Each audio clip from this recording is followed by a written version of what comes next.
got a slip in your palm and a hole in your chest. Black coffee on the felt, man, you look like a mess.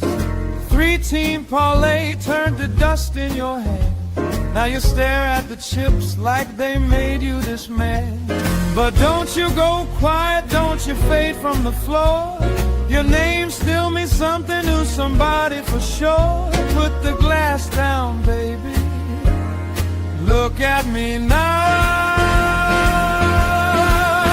Hold on, hold on. Not tonight, not now. Hold on. Let me pull you out.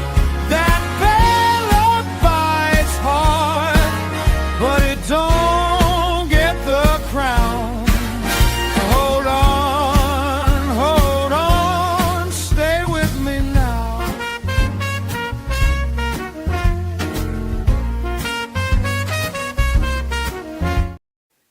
What's up, everybody? It's Toad back with you. Toadstool Sports.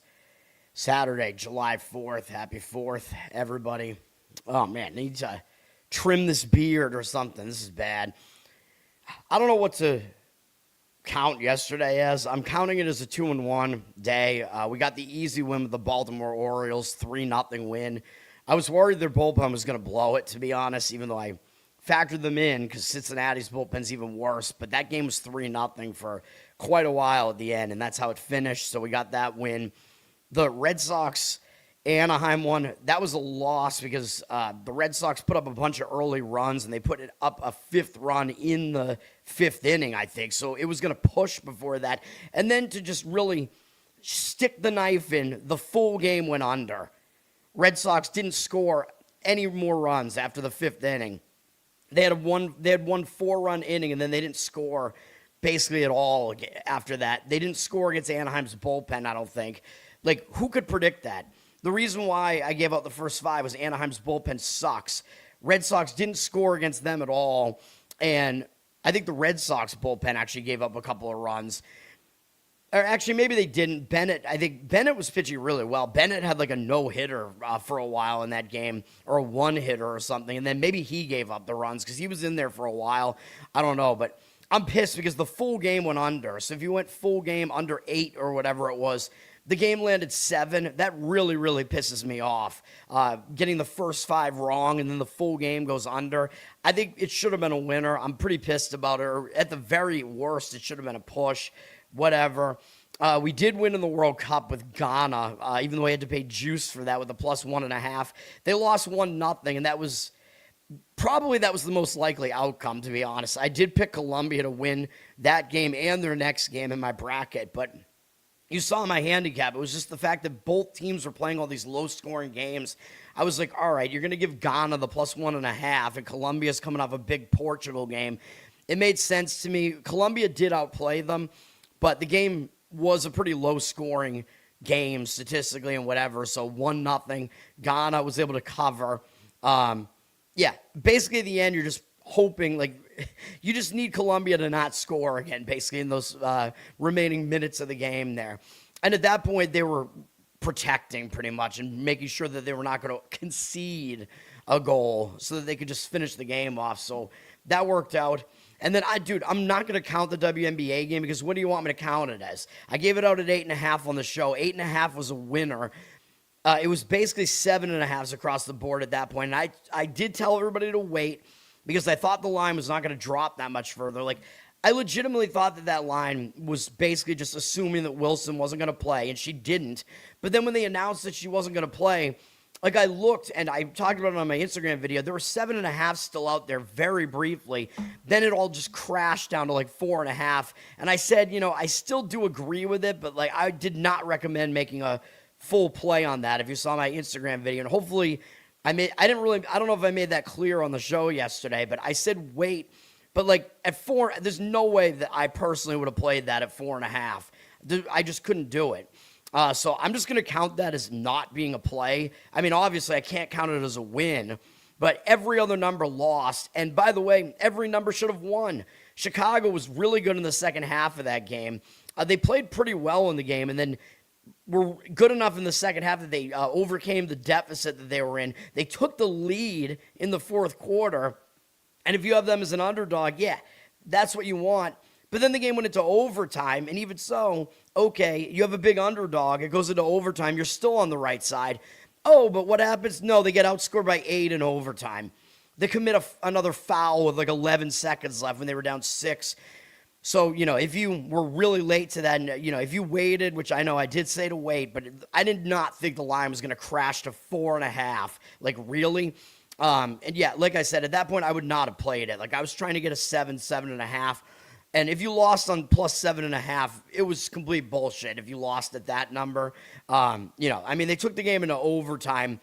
That's all you could do, basically. So, yeah, I can't count the game. Obviously, I'm not going to count it as a win, even though the 8.5, if you got it in the morning, would have been a win.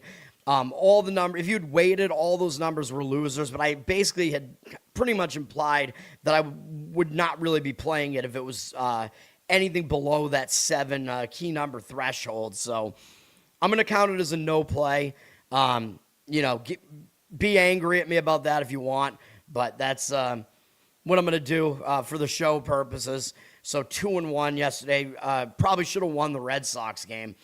All right, we got to get into this. I like the baseball board today. I'm going to give out 4 baseball plays, and I have some other fairly strong opinions. It's just that I don't like the number on some of the other games. So I'm going to give out 4 plays, and I'm giving out a World Cup play, and I'm skipping the WNBA. First game up, early start time. I don't know what the deal is here. Pittsburgh and Washington, 11:05. I think it's because it's the 4th of July. I guess there's something going on in Washington.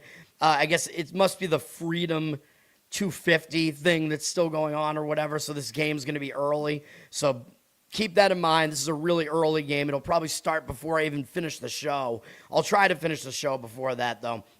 I do like this game, but it's not on my card. First of all, I don't like these 2 bullpens. Pittsburgh did only use 1 guy out of the bullpen yesterday, though. And Washington, I might have to zoom in a little bit here. I don't know what's going on. This website is like, I don't know. There's something going on with this website that I don't really.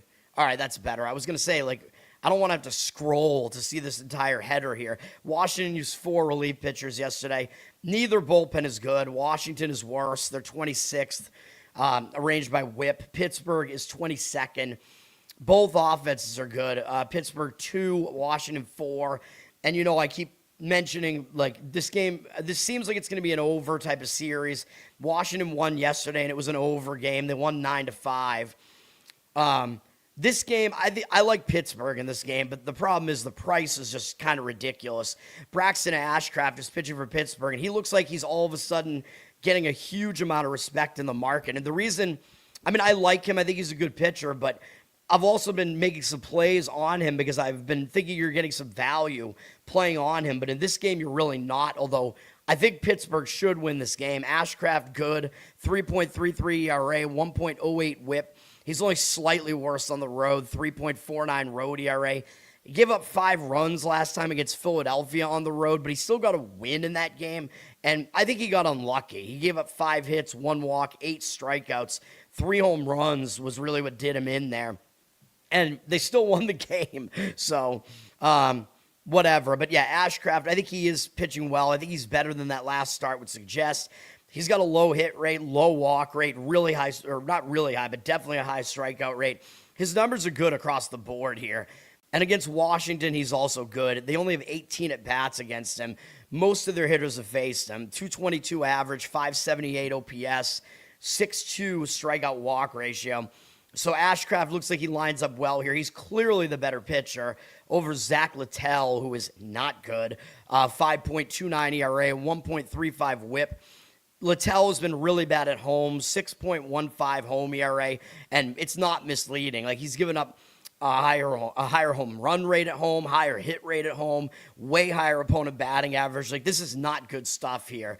And against Pittsburgh, it doesn't get any better. 43 at-bats, although they only have, 7 hitters who have faced him. 372 average, 935 OPS, 7-2 strikeout walk ratio.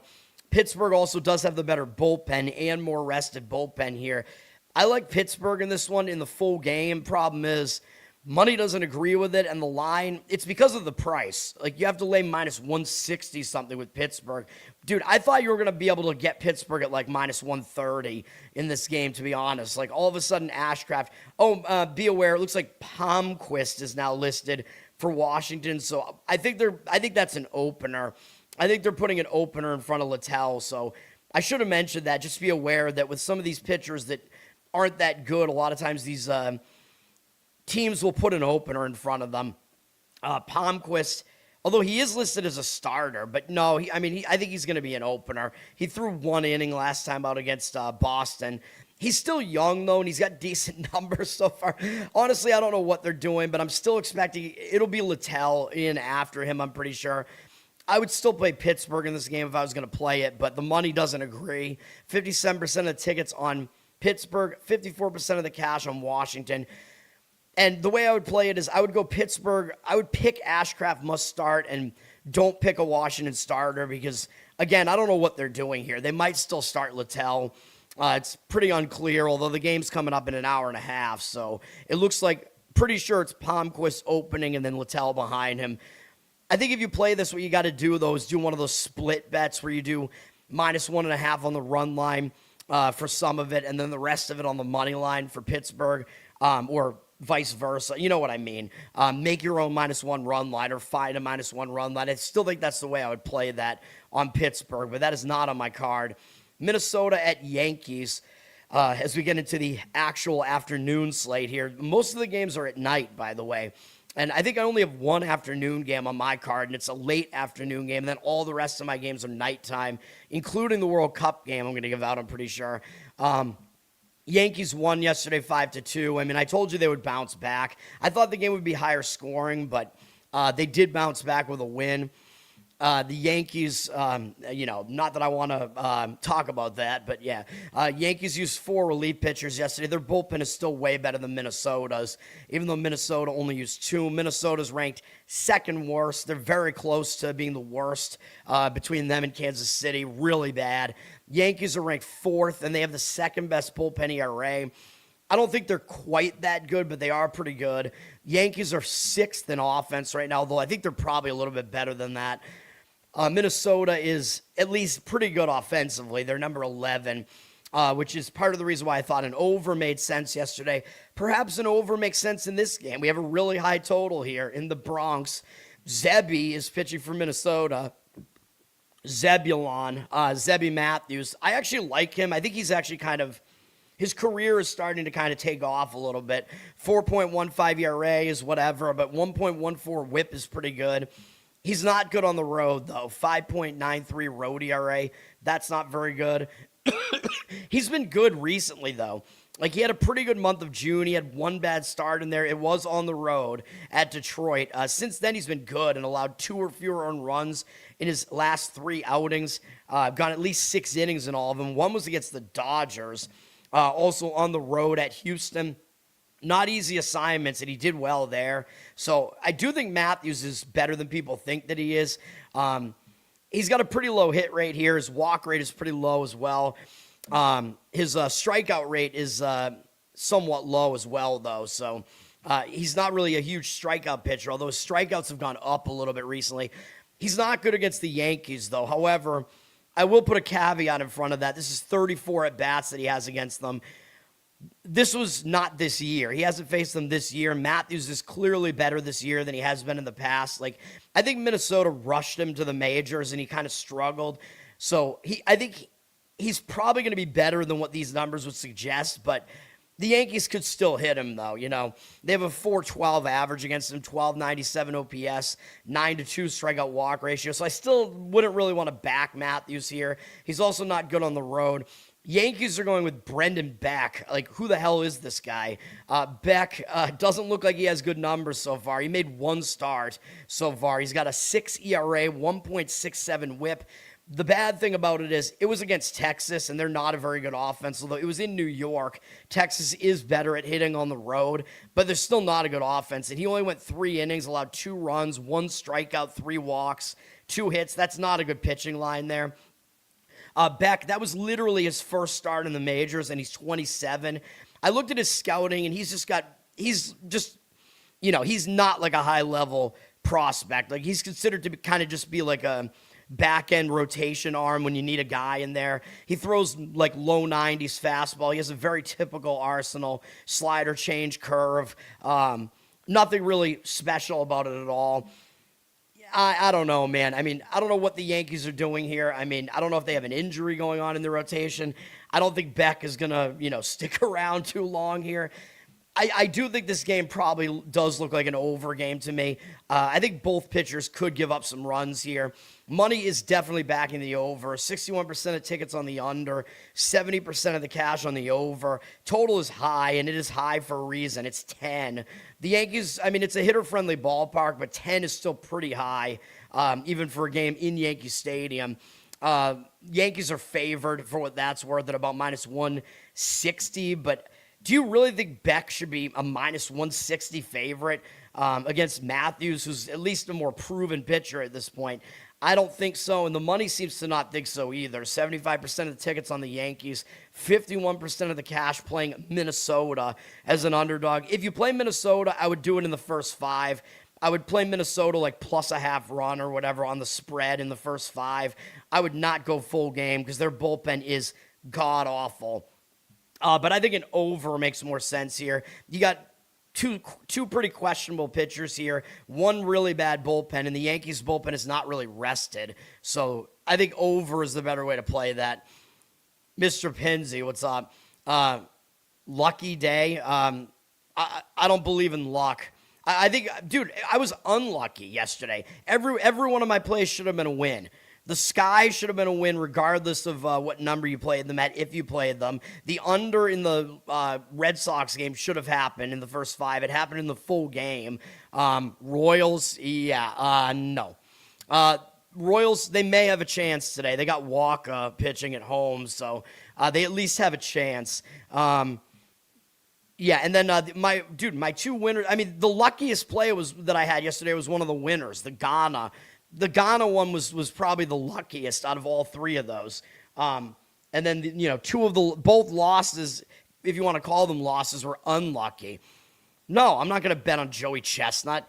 No way. I'm assuming he's a giant favorite to win the thing. He's not going to lose. There's no value in playing him because everybody knows he wins every single year, except for that one fluke year that Matt Stoney did it. Until we see that Chestnut is so old that he can't do it anymore, no, there's no value in that. And Chestnut, I think, broke another personal record of his in the event last year. No. I would go probably under on Chestnut's hot dogs. He's always overvalued, and he's going to be extra overvalued if he set his personal record last year. The thing is, if he's on pace to win and he's not on pace to break his own record, he's not going to try for the record. So he's going to go under whatever his number is. You know what I mean? Like, if he has no competition here and he's going to win this thing easily, he'll just take it easy towards the end of the thing, and he won't go for his, again, like if he's not on pace to break his own record, he'll just slow it down, take it easy at the end, and just take an easy win. So, no, I would go under on Chestnut. Or under on the winners total hot dogs eaten. I'm not going to bet. I don't bet the hot dog contest, all right? Detroit and Texas. This is one of my plays. This is also taking way too long already for the show. Like, I want this show to be over before this first game starts. This is one of my plays. Like I said, we're going to take Texas as the underdog here, plus 106. I'm going to be honest. I have no reason why Jack Flaherty is a favorite here on the road. Like, are you kidding me? I know Detroit is better than what their record would tell you right now, but they suck on the road. So we're getting Detroit on the road where they're 15-29. That's not good. Texas is at least above 500 at home. And I think we're getting a better pitching setup for Texas here. Flaherty sucks, dude. And him being favored on the road makes almost no sense to me. Although, again, the odds makers know what they're doing. But Even so, I just don't get it. Now, both of these teams were off yesterday. I forgot because I mentioned Philadelphia didn't play yesterday. Philadelphia and Kansas City, I believe, didn't play yesterday. But these two teams, I believe, also didn't play yesterday because of the World Cup. There was a game in Arlington, I'm pretty sure. So Texas and Detroit had the day off, so they do have rested bullpens here. Texas is the 9th-ranked bullpen.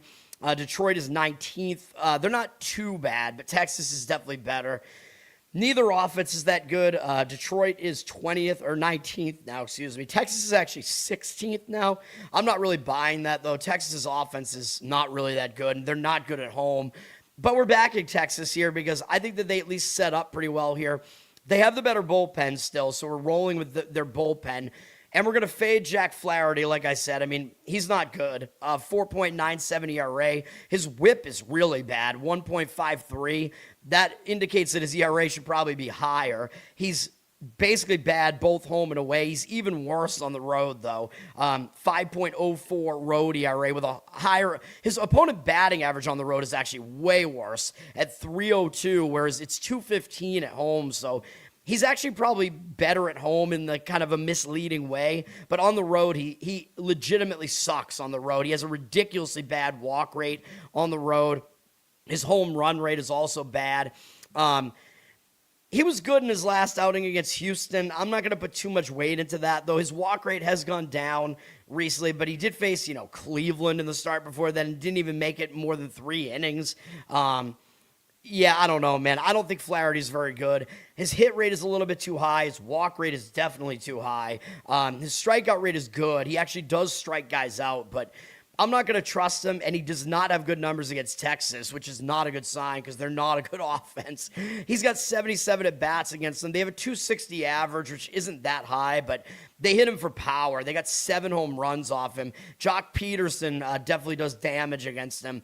859 OPS, 20-6 strikeout walk ratio. Again, if you want to do hits plus runs plus RBIs over on Jock Peterson, that might be a good approach for a player prop here. I'm not really a prop guy, but he definitely does damage against Flaherty. 20-6 strikeout walk ratio there is not really that bad for Flaherty, but the rest of those numbers don't look good. His home road splits look like they're pretty much against him here. I don't think he's good, and we're going to back Kumar Rocker, and I know he's not great, but I think he's better than Flaherty. He also has more upside at this point because he's the younger guy. 3.83 ERA, 1.34 whip. I know that whip isn't that good. His home road splits, actually, he's worse at home right now with a 4 ERA, but if you dig into his home numbers a little bit, he's not really worse at home, and from a lot of the season, he was better at home, and their home stadium's a better pitcher park, so I'm not really buying into that too much.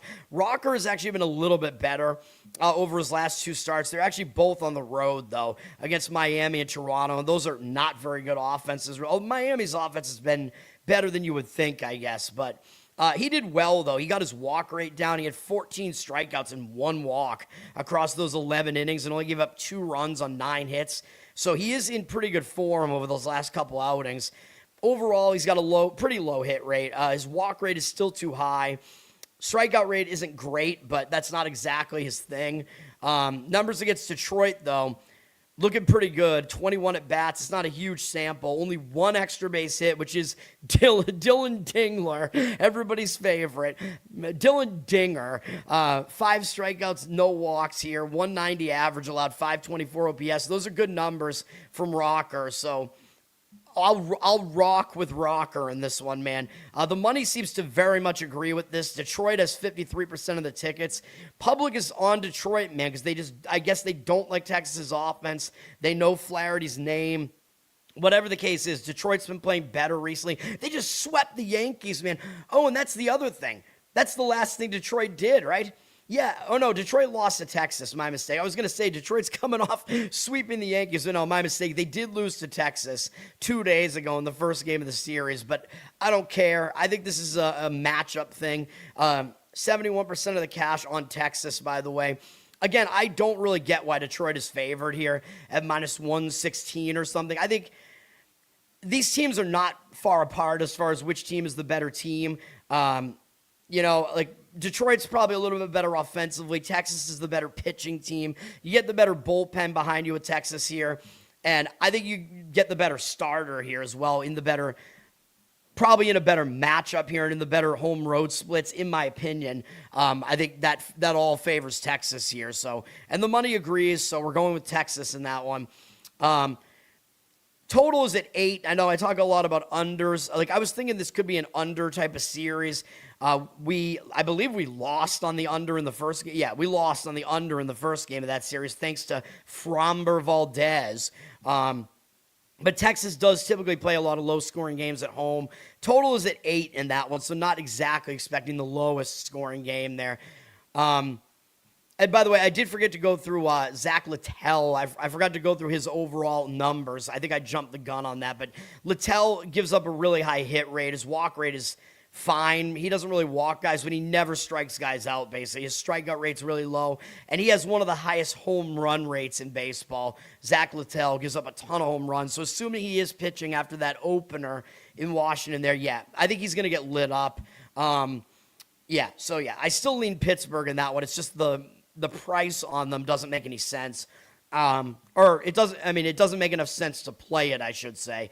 But yeah, I think Pittsburgh does still win that game. All right, Toronto and Seattle. That was a tough read for me yesterday. I think I did more strongly lean to the under than anything else, and that was correct. Seattle lost 2-0. I thought Toronto could be in a little bit of a difficult spot because they were traveling cross-country for the first game of a West Coast trip, which is usually difficult for these Eastern teams.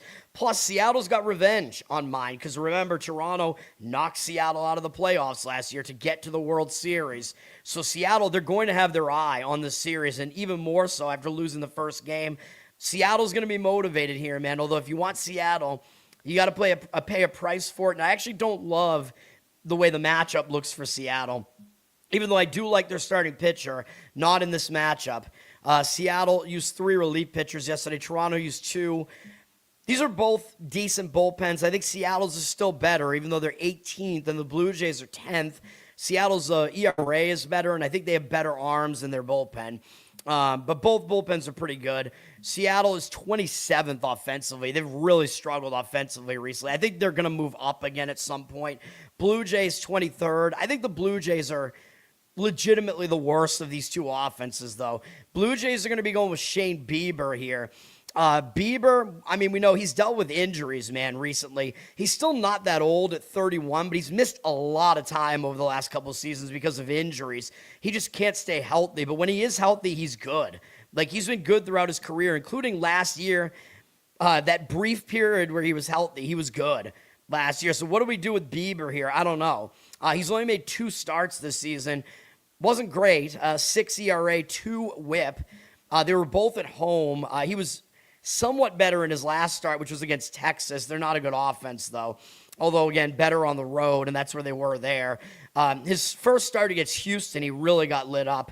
So he did settle down a bit against Texas, but he had 4 walks in 5 1/3 innings against Texas.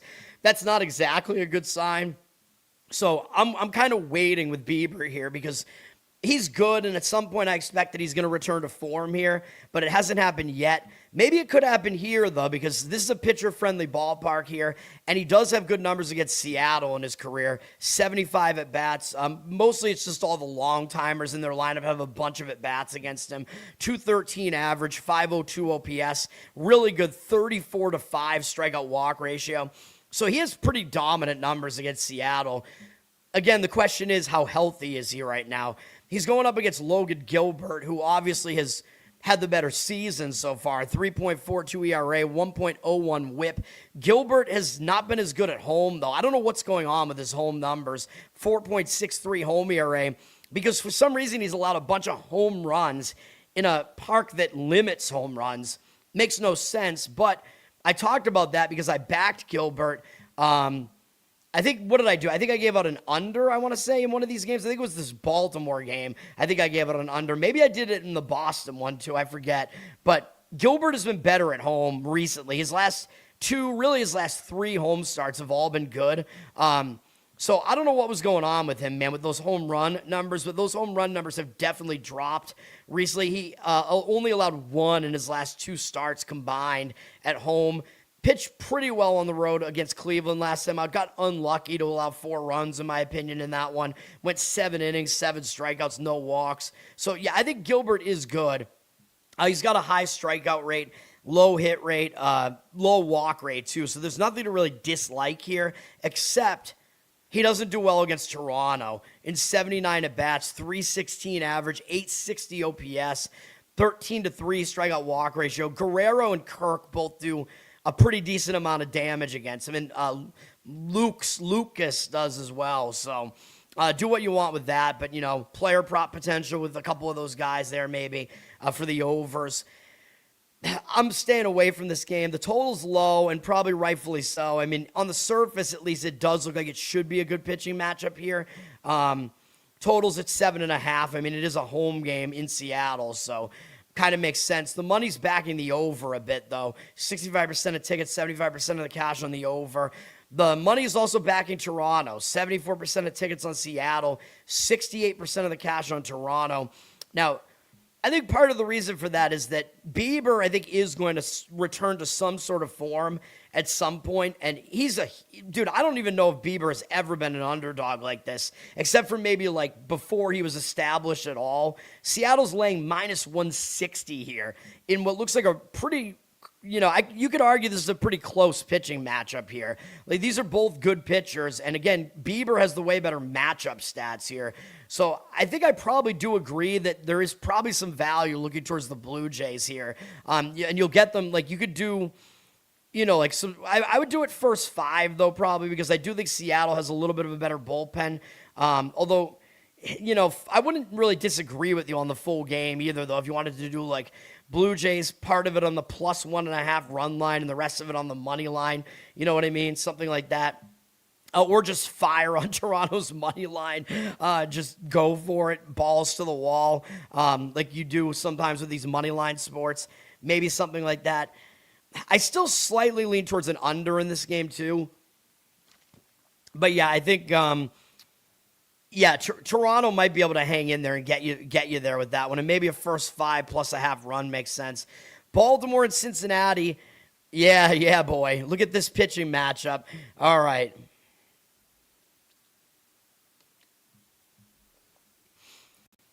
This is another one of my plays. We're gonna go with Cincinnati first 5 money line minus 125. We're gonna back one of my favorite guys here, the Vomiter, Hunter Greene, Green Vomit all over the mound. Let's go, baby. I played Baltimore yesterday. That was I really liked the Baltimore situation yesterday, but now I think this is a spot to play Cincinnati. But we got to play them first 5. You cannot play Cincinnati's bullpen. Their bullpen is too bad. But Cincinnati, they returned home yesterday, and I talked about that spot. Cincinnati had no rest. Baltimore had the day off, so Baltimore was the rested team coming into yesterday's game. Cincinnati was coming off 2 big divisional series where they beat Pittsburgh. They won the last game against Milwaukee, returning home, plus no time off. It was a terrible spot for Cincinnati. But now I think this is a better spot because when a team returns home and they don't do well in that return home spot and they have the home distractions around them, whatever, losing the game badly will, like, wake them up. And teams in baseball, when they get shut out at home, a lot of times they do bounce back and they do better in that next game. So that sets up a bounce back angle for Cincinnati for both of those reasons. So I like that, and I think they have the starting pitching edge, obviously, which is why I'm giving you the first 5 here. Cincinnati did use 3 relief pitchers. I don't want anything to do with their bullpen, although they were good yesterday. Baltimore used 3 relief pitchers yesterday. Both bullpens, actually, I think, didn't give up any runs yesterday. Baltimore's ranked 13th. They're a mediocre bullpen. Cincinnati is still like a bottom several bullpen. They're at 28th, not good. Baltimore does have the slightly better offense. They're at 18th right now. Cincinnati is at 23rd, but I'm not going to weigh that too heavily. And Baltimore is going with Brandon Young, and while I think Young is actually kind of finding something this year, like, I actually think he's better than people think that he is, except I don't think he's as good as his 3.11 ERA suggests. 3.11, yes. one of my bands that I would listen to all the time in the late 90s. 1.3 whip here indicates that his ERA should probably be higher than that. I'm not saying he's bad. I think he's kind of come into shape this year a little bit. He is a little bit worse on the road, 3.38 road ERA. He's going into a hitter-friendly ballpark here, and he does allow a lot of fly balls, although he hasn't allowed a lot of home runs yet. He does have a pretty low hit rate here. His walk rate is too high, so the walks have been the issue with him, and he doesn't really strike guys out. So he is one of those guys that the advanced analytics guys won't like him because he doesn't really strike a lot of guys out. And the walks are still a concern over the past month, even though he pitched pretty well really over the last it's just over the course of the season. He's allowed more than 3 runs only once, but there are some issues there with the amount of walks he's given up, man. I think he's getting a little bit lucky with the amount of runs that he's given up being so low. So I think at some point there's going to be a little bit of regression here, even though I don't think he's that bad. But he doesn't have good numbers against Cincinnati, although it's a very small sample. 10 at-bats, 5 hitters have faced him, but they have a 400 average against him, 1,055 OPS, so I don't really think this is really the best matchup for him. And I want to back Hunter Greene, dude. Hunter Greene is returning from the injured list. He hasn't pitched yet this year. And I consider him to be a veteran at this point, man, because Cincinnati brought him into the league 4 years ago in 2022, and he struggled a little bit, but I knew that this guy had something because his strikeout rate was so high that it overcame his walk rate not being that good. He was clearly a good pitcher, and he really came around. He was dominant in 2024 and 2025 before he got hurt. Like, he's been an ace pitcher, basically. So him coming back, that's going to stack this Reds starting rotation. Having him and Chase Burns as a 1-2 punch, that's not bad. I still don't like Cincinnati as a team. Like, I still don't think Cincinnati's that good as a team, but Hunter Greene is definitely going to help them. And I think what I was alluding to is he's a veteran at this point, so I like it when a veteran pitcher comes back from injury because I think they're going to be ready to go. Like, people have a tendency to want to shy away from them. Oh, well, what's Greene going to do when he comes back? People kind of forget about Greene because he's been gone for a while. I can't forget about him because he vomits on the mound, man.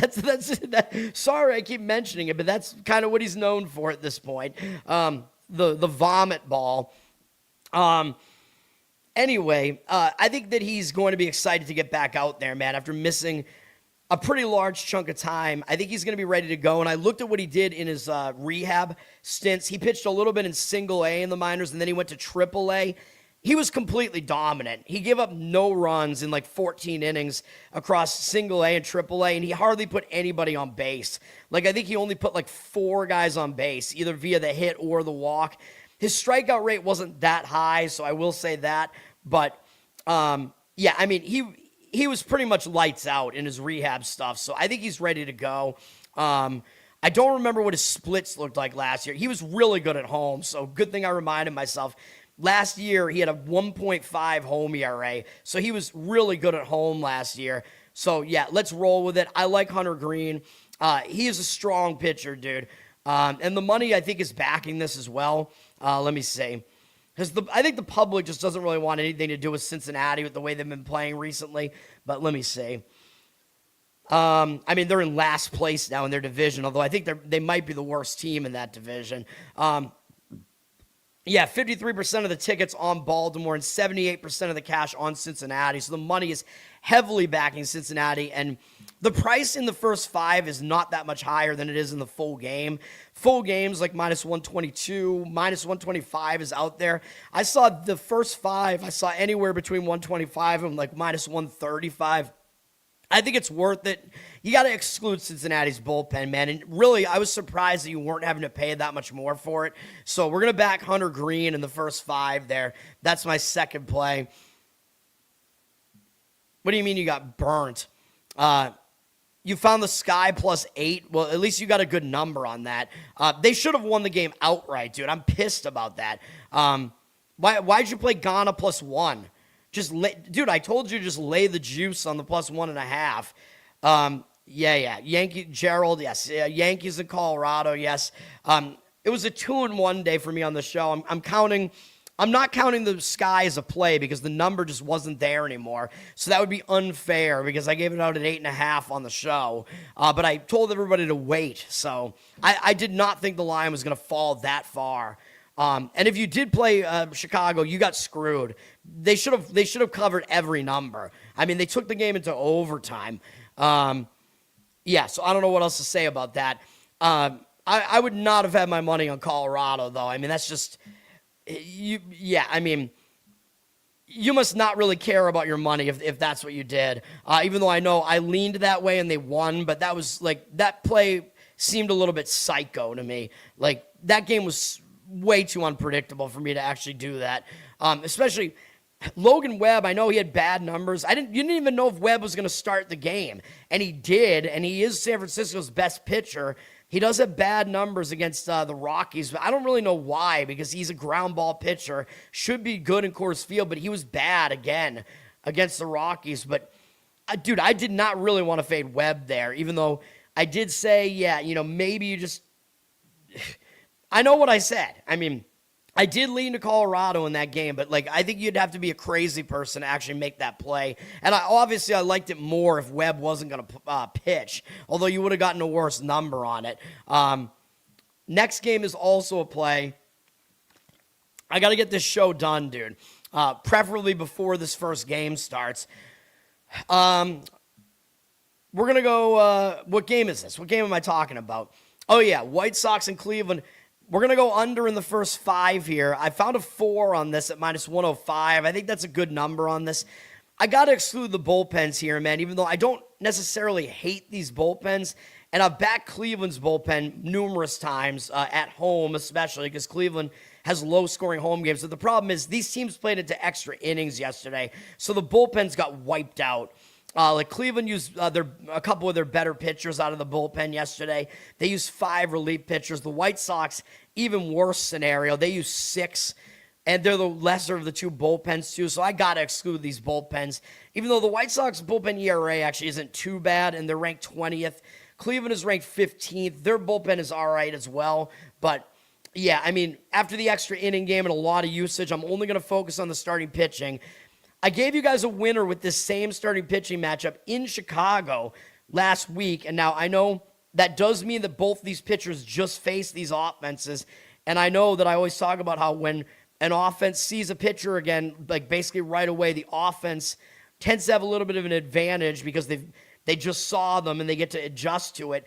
But the thing about it is, I think it's that situation is the strongest when it was the first time that lineup faced that pitcher and they had no idea what that pitcher was going to throw at them. Now they do know. They tend to hit him better in the second time. That's not the case here. I mean, these are divisional foes. They're already familiar with each other, which a lot of times I know that I do say that familiarity within a division does tend to lead towards better hitting a lot of the times just in general. But in this case, you're going to look at some sample sizes here. These pitchers both have the upper hand here. These offenses have both seen these pitchers multiple times already.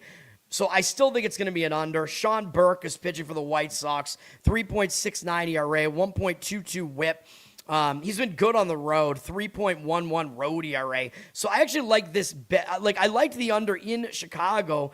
I like it better in Cleveland because Cleveland is more of a pitcher-friendly ballpark. Burke is actually better on the road, so that's looking pretty good. Burke has been pretty good, man, really throughout the whole season. He's given up more than 4 earned runs only one time. His last 3 starts, he gave up 2 or fewer in all of them, including a game in the Bronx. And he had to come off of that, and he followed that up with holding Cleveland to 1 run in 6 1/3 innings. That was a good start from him as well. Wasn't quite as good against Baltimore last time out on the road, but Baltimore is a way more capable offense than Cleveland, and Cleveland has not hit him well. And like I said, they've seen him more times than just that last time, and they haven't done well. 53 at-bats, 208 average allowed, 647 OPS, 15-6 strikeout walk ratio. So Burke has the upper hand against them. They're also not a good offense, which I forgot to point out. Cleveland is 28th in offense, and Jose Ramirez is still injured, I'm pretty sure. So that offense is not great. I know the White Sox, they're a pretty potent offense at 8th, but I think their numbers go down a bit on the road.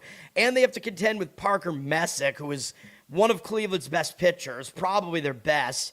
2.85 ERA, 1.06 whip. He's not as good at home, but his home ERA is still 3.21. These numbers are still good at home. So, I mean, what are you really going to do? He gave up 4 runs last time at home against Texas, which isn't great, but his command was still on point. After he had a couple of iffy starts as far as his command, those were against the Yankees and Milwaukee, though. So good offenses there. He bounced back. He really, really did well against the White Sox in that game. I gave you guys a first 5 under in that game, and it was a win. He had 10 strikeouts in that one.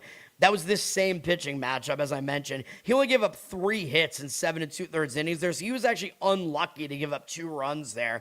1 walk. He was good in that outing, and then I still don't knock him for his start against Texas because he had 5 strikeouts, no walks. Messick is pitching well, dude. He's got a pretty high strikeout rate, really low hit rate, low walk rate as well. Everything looks good for him here.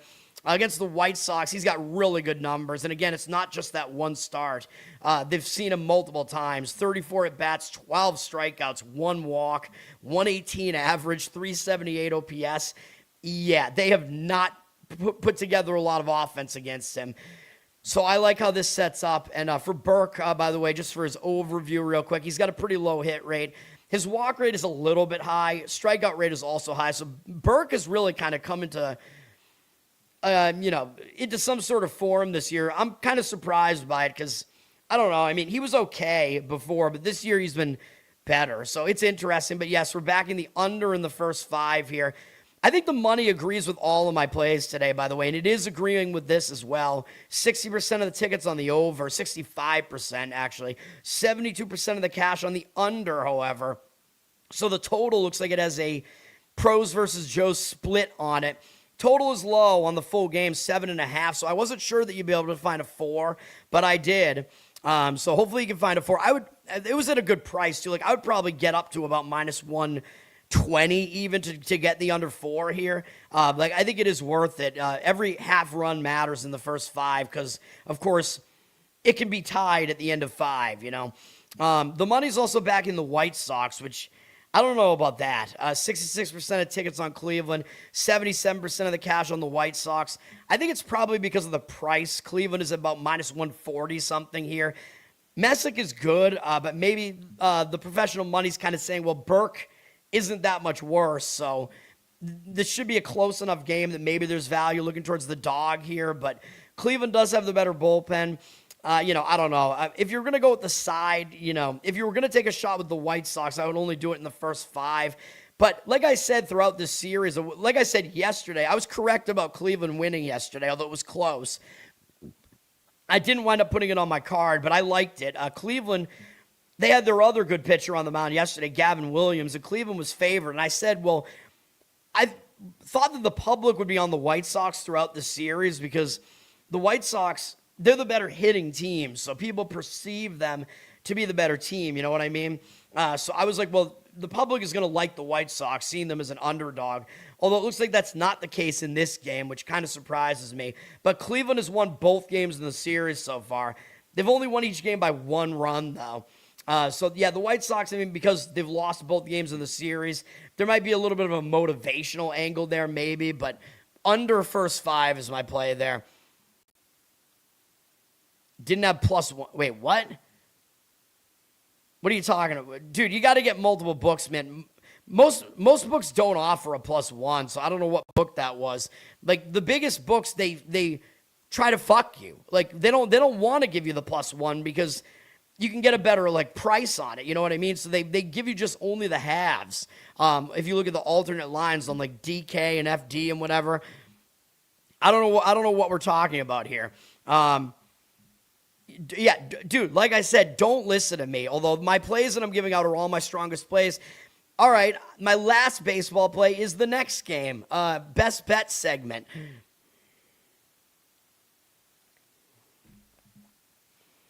Yeah, so this is my last baseball play. You get all 4 of them here in the first half, basically.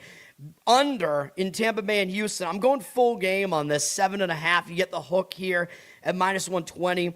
I think the starters are strong enough in this one that they can carry us through more than just the first 5 innings here, in my opinion. I think Rasmussen is no longer just a first 5 type of guy. Like, they used to limit him to just the first 5, and he was really good at that. But I also don't hate these bullpens, man. At this point, these are both like mediocre bullpens, and they're in decent shape right now. And I prefer this because if you look at first 5 in this one, you can only get a 3.5 on the first 5, and I don't like that nearly as much. So I'm going to take the good side of the key number on the full game on this, 7.5. Tampa Bay used 3 relief pitchers yesterday, including Legumina. I think I pronounced his name wrong. The Little Bean. Yeah, but Tampa Bay, I mean, I think they have some of their better relievers still available here. What was the score in the game yesterday? I don't even know. Actually, Tampa Bay did have a save situation yesterday. They only won 3-1. So I don't even know who their closer is, but their bullpen is pretty rested here. Houston's is also pretty rested. And these bullpens have actually, I think they're mediocre. Tampa Bay's ranked 8th. I don't think they're that good. Their ERA isn't really that good, but they're not a miserable bullpen. Houston was awful for the first chunk of the season, but they've actually been good since, a few weeks ago, and they're up to 17th. So I'm okay with backing these bullpens right now. And again, especially because I think these pitchers that are starting are going to get us there. Drew Rasmussen, like I said, starting for Tampa, he's in the Cy Young conversation in the American League right now, kind of because the American League doesn't really have many guys who are. It's like Schlittler and everybody else. Even after Schlittler had a bad start, I think he still is the front runner for it. Rasmussen's been good, though. 2.45 ERA, 0.87 whip, really good. He is slightly better on the road, 2.36 road ERA. And, dude, he's been pretty much lights out. He's allowed more than 3 earned runs only twice this season. Didn't allow more than 2 in any start over the past month. Only allowed more than 2 once, and that was, or only allowed more than 1 once, at home against KC. Pitched against the Dodgers in there and shut them down on the road. Pretty good sign. He shut down the Yankees towards the end of May. Yeah, Rasmussen is pitching really well. His overall numbers are crazy. Like, he had a .82 ERA in the month of June, 16 hits allowed in 33 innings with 39 strikeouts and 4 walks. Is that good? Yeah. He's got a high strikeout rate, higher than you would expect out of him, I think. Really low hit rate and really low walk rate. I mean, this guy has been pretty much lights out. And his numbers against Houston, I mean, they're not as dominant as you would want, but they're pretty good. In 38 at-bats, 7 strikeouts, no walks. That's pretty good. 263 average allowed, 658 OPS. So they really have not done a ton of damage against him. And they have a few guys who haven't seen him as well. So I think Rasmussen should pitch well here. Hunter Brown is on the other side. He's a really talented pitcher as well. He was injured to start the season. He's been pretty good since coming back. He's got a 1.78 ERA, 1.18 whip. He has a 1.1 home ERA, so he's been really good at home. He's allowed no more than 2 earned runs in any of his outings so far, and he only did that once. He's got a high strikeout rate, low hit rate. His walk rate is a little bit too high right now, but I mean, he's kind of that type of pitcher, but he's been a really good pitcher since he, kind of came into his own in his career, 2024, 2025. Like last year, he was an all-star. He was super dominant last year. So I think he is coming back towards that. And his numbers against Tampa are really good. They only have 6 hitters who have faced him, 31 at-bats, and they have not been successful. They have no extra base hits, 129 average, 335 OPS, 8.3 strikeout walk ratio. So I like the pitching in this one. Under in this game is my call here, and the money is backing this as well. 52% of the tickets, 80% of the cash on the under. Total is at 7, sort of tilting towards 7 on the full game now. I would still probably do it at 7. You're still at least on that key number. But 7.5, like I said, if you can get up to about minus 125 on the under 7.5, that's what I would do. That's why it pays to find, to have extra books, man. Like, we got 7 of them here in Mass. I'm telling you, if you want to do this seriously, get an account at every possible book. And then the money is backing Houston here, by the way, which I probably also do agree with that. Tampa, 54% of tickets on them, 77% of the cash on Houston.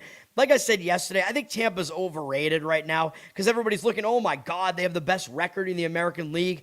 They're on this huge win streak. And I'm like, yeah, but the win streak was basically entirely against Kansas City and Arizona. So they had 2 series against Kansas City. I mean, that doesn't impress me that much. Houston is better than those 2 teams, in my opinion, and Hunter Brown is really good. I think he's better than Rasmussen, probably.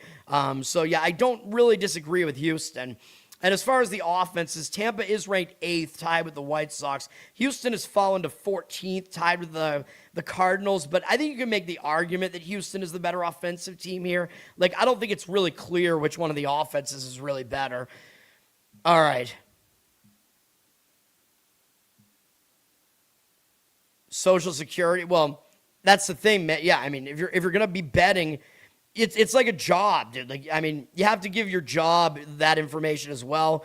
I know it's weirder to do it with one of these sports books where you don't know these people, you don't trust them as much, but that's just, well, you don't have to give your social. You don't. You just have to give them an ID. Dude, I have an account with every book available in my state here, and yeah, I didn't have to give them my social. I'm pretty sure I did not. Maybe I'm misremembering that. I think you have to give them your ID. You have to upload a picture of your ID, which, I mean, they have to verify your age. So, I mean, that is what it is. I mean, it's like the same thing, you have to give them your ID when you go to a casino, too. So, yeah, I don't know. All right, let's finish this off, man. I want to get this done in less than an hour here, and we still have WNBA and World Cup. I'm going to give out a World Cup play, too. So I do have one more play to give out right at the end of the show. Next game is Mets-Atlanta on Fox, by the way. Fox has 2 games. These games are both interesting because they're both divisional matchups. I don't really know which one is going to get more eyes on it. This game does have the best pitcher pitching in any of the 2 games, though. Atlanta did win yesterday, so maybe they're starting to bounce back a little bit after they had a really rough stretch. They did beat the Mets yesterday, 5-3. Atlanta does have a really good bullpen, but they used 4 guys out of it yesterday. The Mets also good bullpen, 3 relievers they used yesterday. Atlanta's the number 1 bullpen. They're the best. The Mets are ranked number 2, and I don't think they're quite that good, but they are one of the top several bullpens. Even though they got the 2 guys that were a disaster in the Yankees bullpen last year. They're like, hey, just come to the Mets. You don't even have to sell your house. And they're both doing better with the Mets, which I find hilarious, which is Devin Williams, the sole reason why the Yankees removed their no beard rule. And then Luke Weaver, I believe, is the other guy, right? Hitting-wise, Braves are better, but the Braves have really struggled recently. They're 16th now, tied with the Rangers. I think they're better than the Rangers, but that's still not good. They've had this big offensive drop-off, and they haven't been that good offensively at home. The Mets are dead last, though, so the Mets are the worst offense here. The Mets are also at a pitching disadvantage because they do have Sean Manaea pitching, although he hasn't been that bad. He's a veteran. I mean, he knows what he's doing out there, and he's really not that old still. I think he might be a little bit excited that he's back in the starting rotation, although I would be aware that the Mets have used an opener in front of him numerous times this year, but recently they've just let him start. But I would be aware that if you're going to play this game, you might want to just pick Salma start and don't specify a Met pitcher because it's either going to be Manaea or an opener in front of Manaea, but probably I think they're just going to let him start at this point. He's got a 4.71 ERA, 1.37 whip, not great. He is a little bit better on the road, 4.13 road ERA.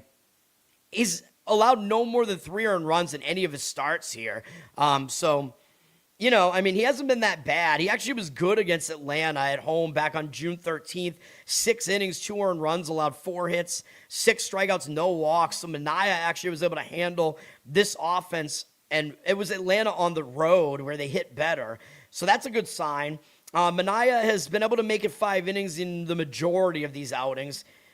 So, I don't know. He's been okay. He's not been a disaster. He's keeping his team in the game. And he does have good numbers against the Braves throughout his career. Well, good-ish. In 73 at-bats, 19-4 strikeout walk ratio, 247 average, 710 OPS. That's not too bad. So, Manaea, numbers not too bad here.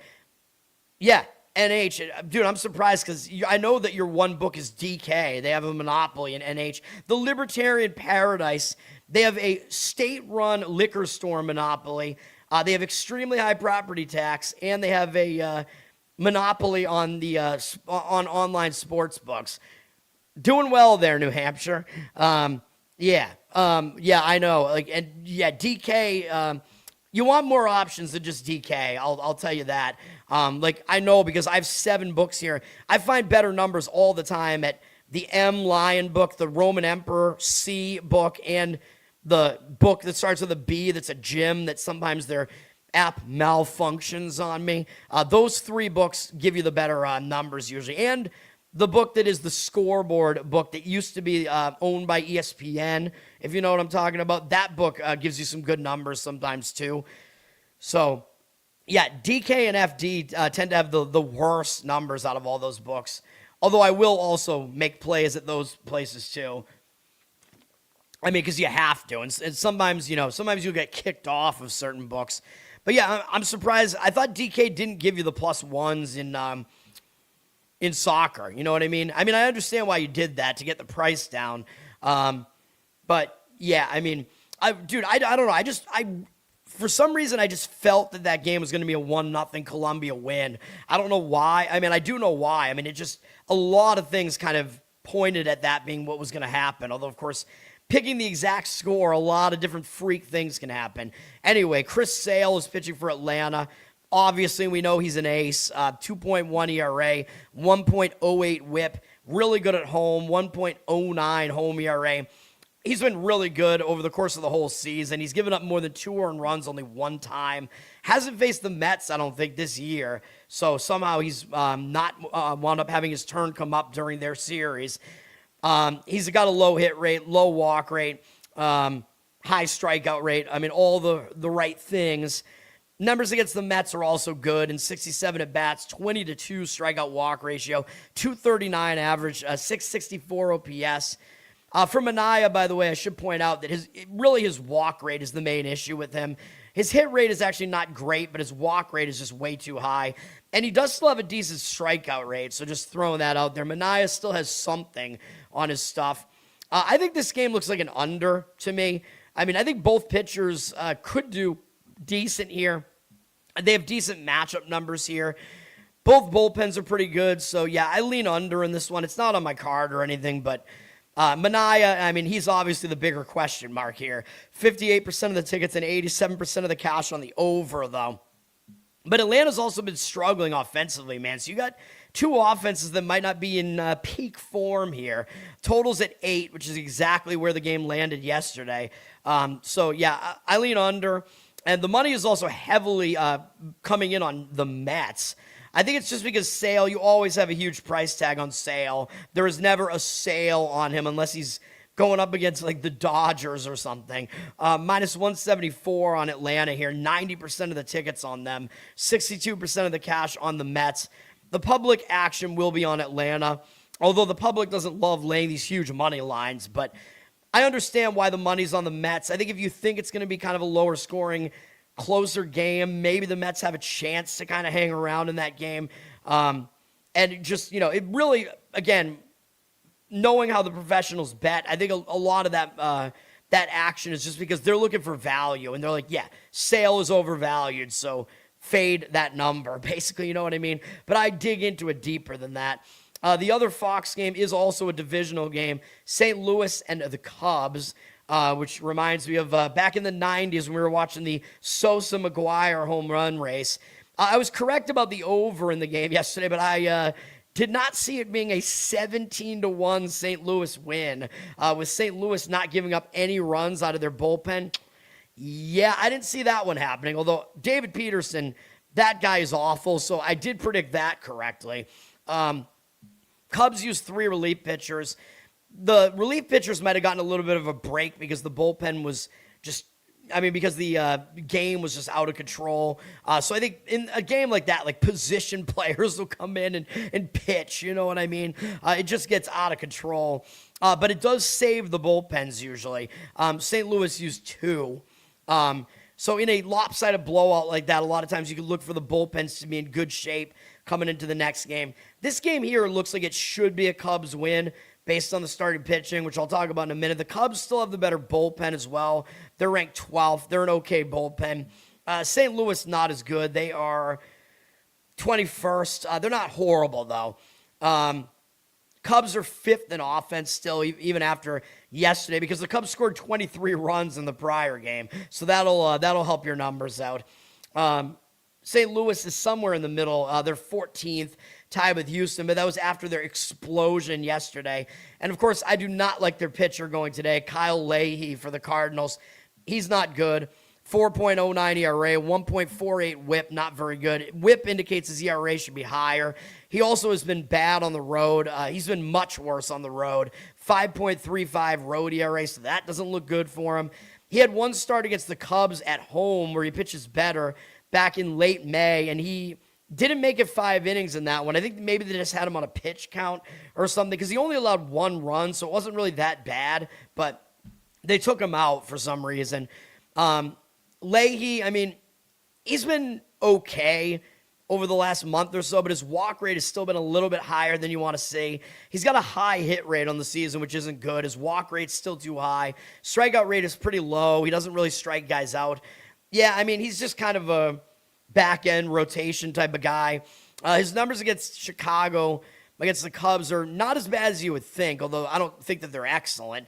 49 at-bats, 286 average is high, but they haven't really hit him for power. They only have a 719 OPS against him. 7 strikeouts, 4 walks. Still, I don't trust Leahy. Like, I don't really expect him to do particularly well here. I think this should be a bounce back for the Cubs because they got embarrassed yesterday, dude, in an isolated, like, TV game. I think that was one of those afternoon games where all the other games are at night. You don't want that to happen to you at home. And the Cubs do have Shota Imanaga on the mound, who I think he's still a good pitcher. I think he's the better of these two pitchers. 4.3 ERA doesn't look that good, but his whip tells you that his ERA should be lower than that. 1.08 whip. It kind of indicates he's been getting a little bit unlucky. He's got a 4.55 home ERA, but like I said last time I looked at his numbers aren't really that bad at home. So, I mean, the home runs have kind of hurt him a little bit. I think they were just kind of, just bad timing on the home runs that he's allowed. The Cubs have been good behind him recently. The Cubs have won 4 of his last 5 starts, and he is pitching a little bit better here. His numbers in June were not that bad. His hit rate was lower than 1 per inning, 23-5 strikeout walk ratio. Not really a high strikeout rate, but still a good ratio there. Not walking a lot of guys. Numbers on the season are pretty solid. I mean, his hit rate is pretty low. Walk rate is pretty low. Strikeout rate is okay. He's not that big of a strikeout guy. Home runs have been the issue, and it just seems like it almost seems unlucky. He's just allowed a lot of home runs, although he is a fly ball pitcher, but he's not a guy that gives up a ton of hits, so that amount of home runs is a little bit surprising. His numbers against the Cardinals are pretty decent. I mean, he does have the better matchup numbers here. 57 at bats, 12-1 strikeout walk ratio, 228 average, 715 OPS. So he has better matchup numbers than Leahy here. He actually wasn't good last time against St. Louis in that same series in late May. Gave up 5 runs in 5 1/3 innings, but he got unlucky. I think, again, he gave up 3 home runs. Like, what are you doing, dude? I don't know why he's giving up all these home runs, especially in a pitcher-friendly park like that. I don't know what's going on with that, but we've seen what Imanaga has done throughout his career, man. Like, he's had 2 basically full seasons with the Cubs, and his whip is around the same as it was in those 2, only a little bit higher. So I do think his ERA is going to come down. I do think the Cubs should win this one. I would lean towards the Cubs here in some fashion, but I know the money's disagreeing with it, though. Because I think the public, the Cubs are just a big-name team. The public tends to be on them. 69% of the tickets on them and only 67% of the cash. You do have to lay like minus 160 if you want the Cubs here. I think that's still the way I would lean, though. -1 run line, basically, that situation, like make your own -1. The money's also backing the under. Finally, by the way, we have a Wrigley game with no wind blowing out. Finally, the total's at 8, so it looks like it's a less windy game in Wrigley for once here. So money coming in on the under here. I don't think I would touch that. That seems risky to me. I also think one way that you could do this is possibly with Cubs over their team total. Like, just take the question mark of Imanaga a little bit out of the equation. Go with the Cubs to just score some runs here. I could see that happening. You'll probably need him to score 5, which is obviously possible, especially against Leahy, plus a not great bullpen. All right. Philadelphia, Kansas City. Like I said, I think these teams were off yesterday. So Kansas City, last we saw them, they were at home and they got swept by Tampa Bay. So this looks like a decent bounce back spot, Zach, for Kansas City here because they got swept at home and they had a day off and they stayed at home. So that's a good situation for them. That's a similar situation to what the Yankees were in yesterday, although the Yankees are way better than Kansas City. But, you're sitting around at home, you get a day off after a bad home series. Yeah, you're going to show up and try to win. Philadelphia maybe overlooks them a little bit. Philadelphia's coming off beating well, actually, they split the series with Pittsburgh, but that was still a big, Pennsylvania rivalry series. But they are starting a road trip, so sometimes you do focus that first game of the road trip. So I'm not going to say it's a bad spot for Philadelphia. The pitching matchup in this game is interesting with a lot of conflicting numbers in this pitching matchup, which makes me not want to play the game because it's like, which number do you trust more? You know what I mean? Home road splits or matchup numbers? Like, which one do you want? I don't like Kansas City's bullpen, that's for sure. Even though they're rested, they're ranked worst in Major League Baseball. It's them and Minnesota, man. They're both really bad. Philadelphia has the better bullpen. They're mediocre. It's 16th. Offensively, neither team has been that great. Philly is 21st. Kansas City, 22nd. So both offenses have had some struggles. Kansas City is better offensively at home, though, and Philadelphia is worse offensively on the road, although this has become more of a hitter-friendly ballpark in Kauffman Stadium with the walls being moved in. Jesus Luzardo is pitching for the Phillies. He's been decent, 3.88 ERA, 1.3 whip is a little bit high, though. He is good on the road, though. So home road splits, he is significantly better on the road. 1.55 road ERA. So he's in the way better of his home road splits. Philadelphia has actually won his last, 7 starts. So Philadelphia has been winning behind him recently, and he's allowed more than 2 earned runs only once over that span. So he is in pretty good form here, except his walk rate is still really high. This is like Dylan Cease type of stuff here, which, Dylan Cease is good, obviously, but we're looking at a really high walk rate in addition to a high strikeout rate. So what do you do with that? I don't know. I don't like a high walk rate like that, man. Luzardo on the season does have a pretty low hit rate. His walk rate actually isn't that high on the season, and his strikeout rate is pretty high. So, yeah, overall, I do like his overall numbers. I don't like that his walk number has been crazy high recently. His numbers against Kansas City are actually bad. In 50 at-bats, they have a 300 average against him and 940 OPS. In only 6 of their hitters have faced him, but they've seen a decent amount of him. He's struck out a lot of them, though. 17 strikeouts, 3 walks. But when Kansas City connects with him, they do a lot of damage. Starling Marte and Lane Thomas have both hit him really well. So do with that info what you want. Luzardo's better on the road by far, but he also is not good against Kansas City. He's going up against Michael Wacha, who is not a walker when compared to Luzardo. Wacha's the guy that walks way fewer people. Wacha is still pitching well, man. 3.31 ERA, 1.14 whip. He's getting up there in age, but he's not a strikeout pitcher. He's just a guy that places his pitches well. He's been good at home, 2.85 home ERA, so both pitchers are in the better of their home road splits. Wacha's been pitching well recently, although his team has not been winning behind him, but it's not really his fault. I don't know. He's going pretty deep into most of these outings, not really allowing that many runs. He's not walking like anybody. He's not really striking out a lot of guys, but that's just what you get out of him. His hit rate has gone up a little bit, but he does have a low hit rate on the season. His walk rate is pretty low. Strikeout rate is also low. Against Philadelphia, he does have good numbers, I believe. Actually, no, he doesn't. I thought he had better numbers than this. My mistake. 82 at-bats, 268 average, 875 OPS is not that good. 24 strikeouts, it's not good. 24 strikeouts, 7 walks. Yeah, so Philadelphia does have a little bit of the upper hand against him, too. I think because of all that, because of what the matchup numbers look like, and, you have at least one really bad bullpen, even though I always talk about when teams are rested, and that's the case with this game and with the Texas game. When teams are rested, I think it does help the unders because it can cool off the offenses a little bit and the bullpens get rest. But in this case, I think the over is the way to look at this game. Like I said, the Royals bullpen is really bad. Philadelphia's is okay, but yeah, I think the over might make the most sense in that game. In a more hitter-friendly ballpark now in that stadium. I don't necessarily want to fade these pitchers, though. That's the thing. 57% of the tickets on the under, 88% of the cash on the over. So the money is playing the over. Totals at pretty much 9 across the board, which is somewhat high. So you can be right on that key number of 9. I don't think you can find an 8.5 out there anymore.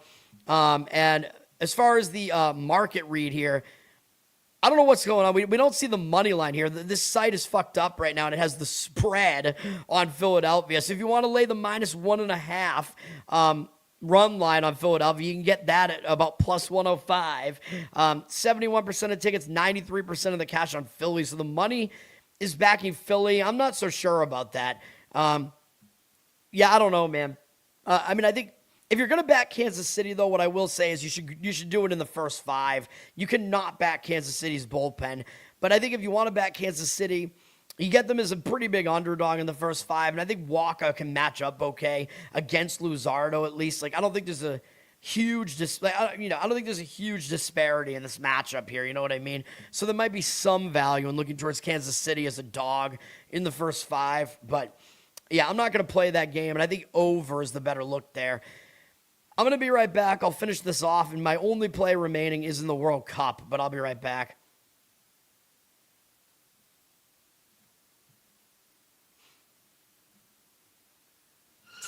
Yep, inside, I want to kill myself.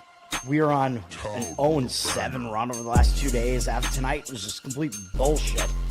So that's how I'm going to start off this show. Horrible Sunday, 1-5. I don't even know what to tell you about that. I just don't want to do this anymore. I have never seen anything like this, man. With the slump continuing, 2 straight losses, not a good day at all. 0-4.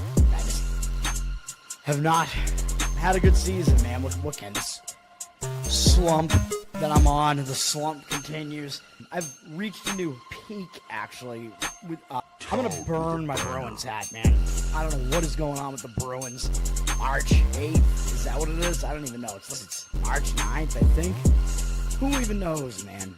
I don't know what day it is anymore. I don't even know what day it is anymore, man. Back with you after the worst day that I could possibly have. Back with you, as I always am. Until I die, at least. 0-2 yesterday, and yesterday did not go well for me. 0-5. The worst month that I've ever had in my 18 years doing this. I don't know what to even tell you about this anymore. Broke the slump yesterday as the slump discontinues. The slump continues. Somebody fucking kill me, please. I don't even know what I should do at this point other than potentially end it all.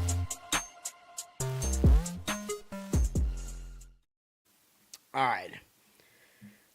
Next game up is San Francisco and Colorado. This almost made my cut, actually, this game. I like the total in this game. You probably know where I'm going with that then. Yesterday, Colorado won 15-3. Logan Webb, really bad. He did start, and he was not good in that game. San Francisco, their bullpen has really not been very good. They used 3 relief pitchers yesterday. Colorado's bullpen is even worse. They only used 1 guy out of it yesterday, but I don't think that's going to help them much. These are not good bullpens here, man. Colorado 27th, Giants 25th. Their numbers are not good. I'm kind of surprised by that because their bullpen was strong last year. They have a lot of the same guys. They have a pitcher-friendly ballpark. This is certainly not a pitcher-friendly ballpark. Colorado's up to 3rd offensively.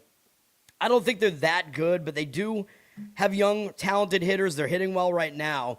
Giants are 13th, although I don't buy that, as I keep saying. I think the Giants' offense is not good, and they couldn't even really get much going in Coors Field yesterday.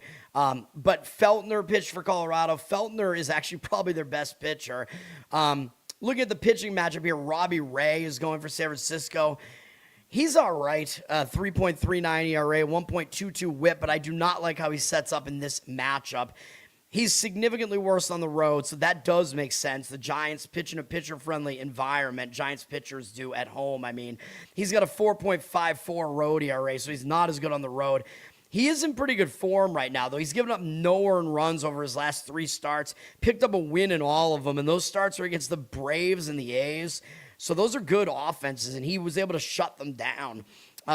He pitched 8 innings apiece in his last 2 outings, but I don't think he's that good against Colorado. He actually pitched in Coors Field already back in late May, and he wasn't great. He went 4 innings. The defense did screw him, though. He only gave up 1 earned run, 2 unearned runs on 5 hits in 4 innings, 6 strikeouts, 2 walks. So he wasn't bad, but I wouldn't say he was good either in that game. Although, yes, the defense did hurt him. But if you look at his overall numbers here, he's got a low hit rate, which is good. His walk rate is too high, though. His strikeout rate is a bit low. And he's a fly ball pitcher, and that is not good in Coors Field. That's an extreme fly ball rate. He does allow some home runs here, so that might not set him up well in Coors Field. And his numbers against Colorado are not good. In 47 at-bats, 17-1 strikeout walk ratio is really good, but he's allowed them to hit 340 off of him with an 801 OPS, so that is not good. And then on the other side, Tomoyuki Sugano is pitching. He's not the Rockies' worst pitcher. I think he's better than people expected him to be. He's serviceable, I would say. 4.8 ERA, 1.32 whip. Not great, but not awful. He's actually been better at home, believe it or not. 4.14 home ERA, so he actually hasn't been that bad in Coors Field. He was bad last time out on the road against Minnesota. His 2 bad starts that happened recently were both on the road at Minnesota, where Minnesota hits well. Although I think he actually got a little bit unlucky in that one because he gave up 7 runs on 8 hits. And then he was bad at the A's stadium. But, the defense was kind of bad behind him. A couple of unearned runs in there. And the A's stadium's really hard to pitch in, although so is Coors Field. And that was that game where he was backed by 23 runs from his offense and still won the game. Sugano has a really low strikeout rate. His hit rate is a little bit too high. His walk rate is okay. He is also a fly ball pitcher, so it is kind of crazy that he's been better in Coors Field. He gives up a decent amount of home runs, but I don't know what the deal is. It hasn't really hurt him that much in Coors Field. He is facing an offense that isn't that good in the Giants, but they have been able to get to him. Only in 13 at-bats, though. They have 6 hitters who have faced him. They have a .615 batting average against him and 1677 OPS, 1-1 strikeout walk ratio. It's a really small sample, so I don't know what to take away from that, but it doesn't look like he matches up well here. So I think based on the matchup numbers here, the fact that Ray has a pretty significant drop-off on the road. Sugano is only slightly better at home. Both pitchers tend towards the fly ball or trend towards it. I would go over in this game. I'm not going to put it on my card. The total is 12, which is pretty high, but it's a Coors Field total, It's even high for a Coors Field total, though. But the odds makers are kind of telling you something with that. 56% of tickets, 89% of the cash on the over. Money is backing the over. The money's also backing San Francisco at -130. I am not so sure about that. 51% of tickets, 63% of the cash on San Francisco. Laying a road price with San Francisco with Ray on the mound on the road doesn't seem like the best idea to me. San Francisco is probably the better team. Probably in general, Ray is the better starting pitcher. They probably still have the better bullpen, but, it's really kind of pushing it to ask them to lay a price even like this on the road here. So I don't really love that. But the money is on San Francisco for what that's worth. But if I was going to play that game, it would be an over. And that one was close to being a play for me. That would probably be, if I was going to add an additional play, it would probably be that. Red Sox at Anaheim. Red Sox got the win yesterday, 5-2. I'm still pissed about that because the full game went under, but my first 5 under didn't happen, and it was at the very least about to push. I don't know, man. The Red Sox were able to get runs off of Detmers. I'm pretty surprised by that. Bennett pitched better than I thought he would, and Detmers was worse than I thought he would be. So I don't know, man. Red Sox do still have the better bullpen, and they're very rested now after a day off. They did use Chapman yesterday, though, but he had a bunch of days off prior to that. So Sox bullpen is in good shape here. Anaheim used 3 relief pitchers yesterday, but they're not a good bullpen. Anaheim is 24th in bullpen. The Red Sox are 6th. So, yeah, Red Sox have the better bullpen here. Red Sox offense is not good, though, at 25th.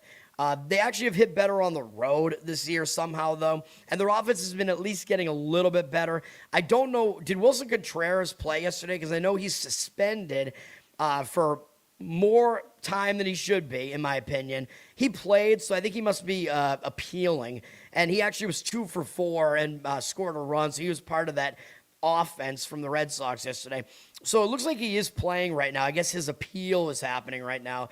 So Wilson Contreras is probably in the lineup, and he is the Red Sox best hitter at this point, which isn't really saying that much. So, yeah, do with that info what you want, I guess. Sonny Gray is pitching for the Red Sox. He's having a good season. 2.69 ERA, 1.11 WHIP. I mean, that is better than you could have expected out of him. Like, he's been good throughout his career. He's pretty old now. But, yeah, he's done better than I thought that he would. I thought he would be pretty good, but this is better than that. He's a little bit worse on the road, though. 3.29 road ERA. So he doesn't do as well on the road. He's coming off a huge start over the Yankees, where he was really good. One hit them through 7 1/3 innings, and I worry that there's going to be a little bit of a letdown here, because if you remember that game, Gray took a no-hitter into the 8th inning of that game. He was close to having a no-hitter, and he gave up a hit in the 8th inning, and then they took him out, and then that was that crazy finish to that series on Sunday night where the Red Sox blew the lead. They were only winning the game 2-0, and the Red Sox only had 1 hit through a huge chunk of that game. Red Sox blew the 2-0 lead, gave up 2 runs in the 10th inning, and then the Red Sox came back and scored 3 in the bottom of the 10th to win. That was a wild finish in that game. But I worry that Gray is going to be in a little bit of a letdown, because when you get that close to a no-hitter and you do it against your arch rival, the Yankees, yeah, there might be a little bit of a letdown after that. But the good news is he didn't really throw that many pitches. He still didn't hit 100 pitches in that one. And he is a veteran, so he's kind of used to throwing, close to 100 pitches in numerous games. They've been limiting his pitch count a little bit, although he's been limiting it too. He's been pitching pretty efficiently, which is good. The prior start, he was really good in Coors Field, though, too. He's been good recently. He had another pretty good start against the Yankees a few starts before that. His strikeout rate has actually gone up recently. His walk rate's been low. Over the course of the season, he's got a low hit rate, decent strikeout rate, and a pretty decent walk rate. So overall, good. But again, I do worry about this specific situation. And his numbers against Anaheim are actually not great. In 52 at-bats, 269 average, 783 OPS, 18-4 strikeout walk ratio. That's not great. He'll be going up against Sam Altogeri, who is really, really unpredictable to me. Like, he's really young. I think he does have some talent. And he beat me last time out, because I went with an over, I think, the last time he pitched. And he pitched well in that game. 4.85 ERA, 1.45 WHIP from him is not really that good, though. But he's been good at home, 3.24 home ERA. Again, he did pitch well last time out against the A's, and the A's are a better lineup than the Red Sox. But he did struggle the 2 previous starts against Baltimore and Arizona has not been hitting well. Baltimore is a decent offense. So, I have no idea what we're going to get out of Altogeri here. He still has a walk rate that's definitely too high. His strikeout rate is still not high, so that does tell me that he's not really a guy that has, like, blow you away type of stuff here, you know what I mean? And his hit rate is still high, so I don't really love his overall numbers here. Honestly, I have no idea what we're going to get out of him. The Red Sox, 4 of their hitters have actually faced him. They're 1 for 3 off him. Romy Gonzalez has the only hit against him. It is a single. Narvaez has a walk, and they have no strikeouts against him. So that's not really a lot to go on there. I don't know what to do with this game. Maybe, the signs are almost indicating more for me towards an over here. The money looks like it is agreeing with the over, but the ticket percentage is on the under, which is crazy. 63% of tickets on the under. I don't see the public coming in and playing an under in this game. But 63% of tickets and 52% of the cash on the under. Looks like the under is public with less of the money on it at 8.5. I think an over may actually be the approach here with Altogeri. I just don't really know if he's really that good. And Gray doesn't have particularly good matchup numbers. Could be in a letdown spot. Red Sox are very public. 91% of the tickets on them, 95% of the cash. It looks like the money is slightly going in towards them, but I don't really know about that because they're just really public. Minus 160 something. That seems like a bit of a price to lay there. I know Anaheim's bad, dude. Anaheim is actually one of the worst teams in baseball. Red Sox I keep saying the Red Sox, talent-wise, are at least better than their record looks. But I don't know. In this type of setup with Gray's matchup numbers, I don't think you should be laying a price like that with the Red Sox on the road. So I'll be staying away from that game. Dirty Sock, what's up? Thanks for hanging out. Miami and the A's, another really hitter-friendly ballpark here. A's got obliterated yesterday, 12-5. I thought the A's would do better than they did in that game yesterday. I don't know what that was. A's used 4 relief pitchers. They are not a good bullpen. Miami is, but they went with kind of a bullpen-esque game yesterday, and they used 5 relief pitchers. Miami is actually ranked 3rd still in bullpen. I don't think they're that good, but they're a pretty good bullpen.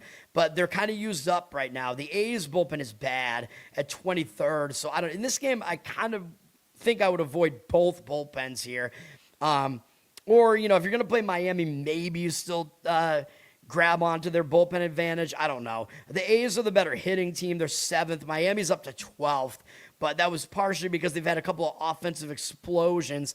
I wouldn't totally buy into that because Miami has played in Colorado and in this A's stadium recently, so that's going to skew their offensive numbers.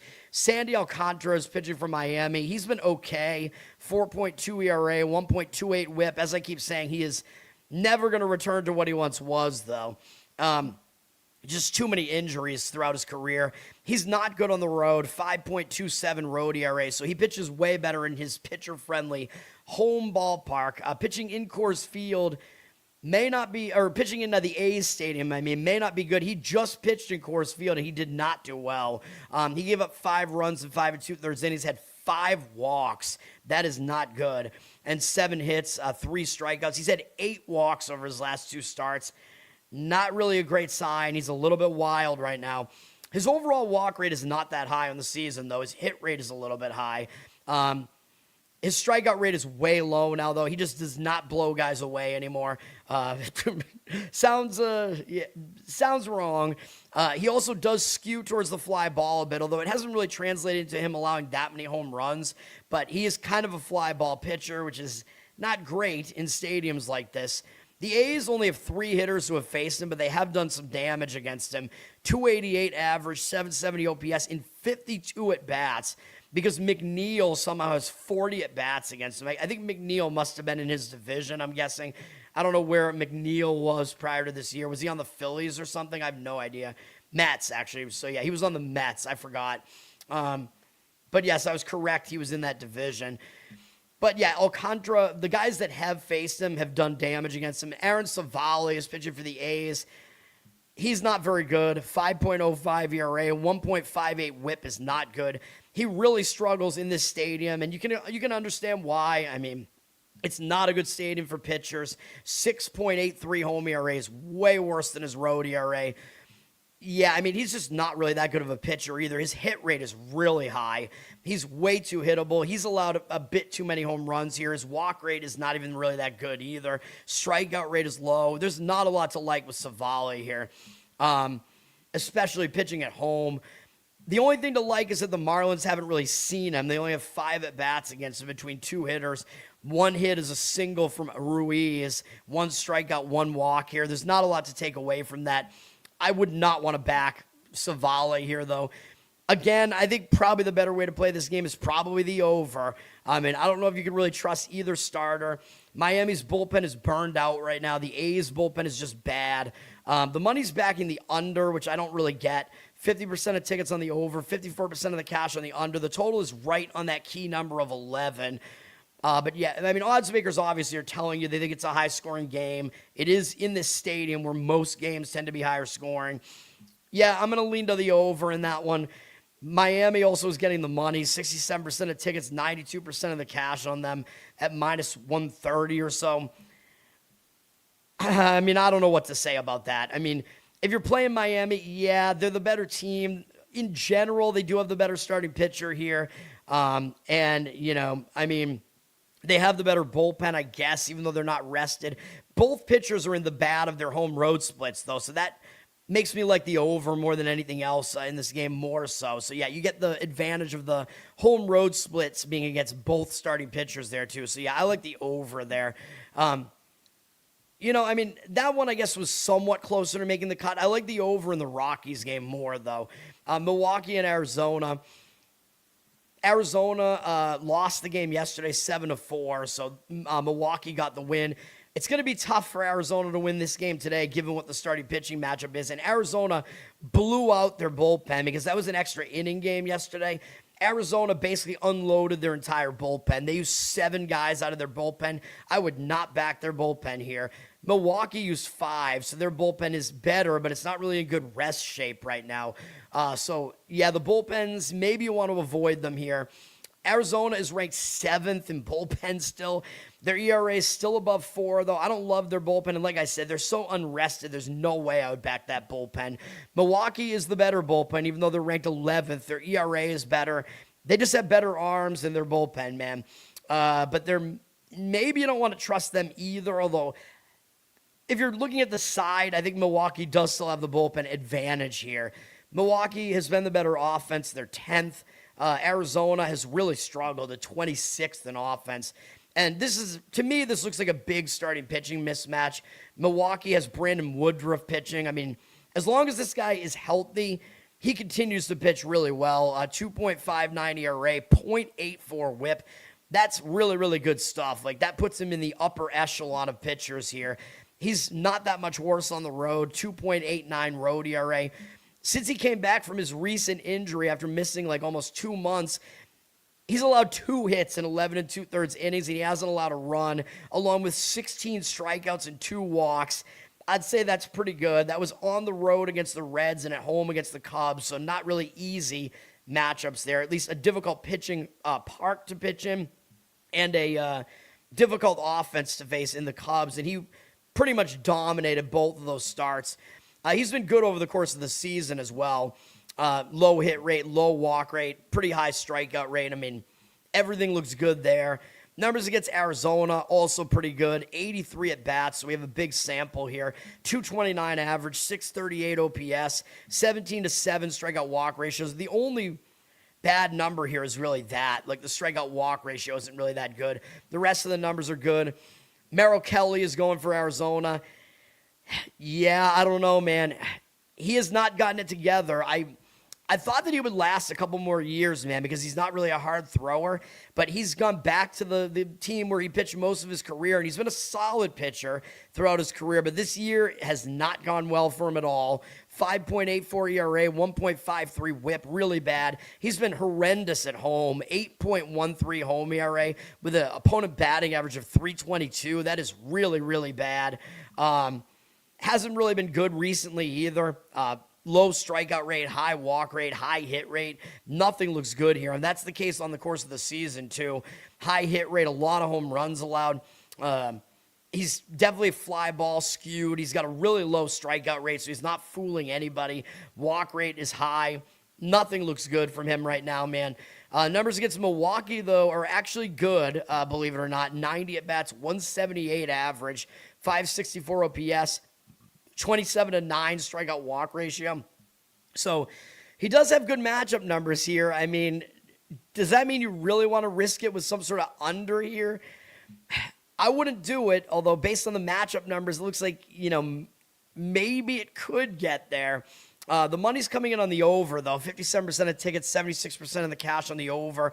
Total is high. It's at 9.5. If I was going to go under, as you could guess, I would only go under in the first 5. There is no way that I would want to back Arizona's bullpen here. I still think the better approach, though, is probably to just play Milwaukee. 81% of tickets, 88% of the cash on them.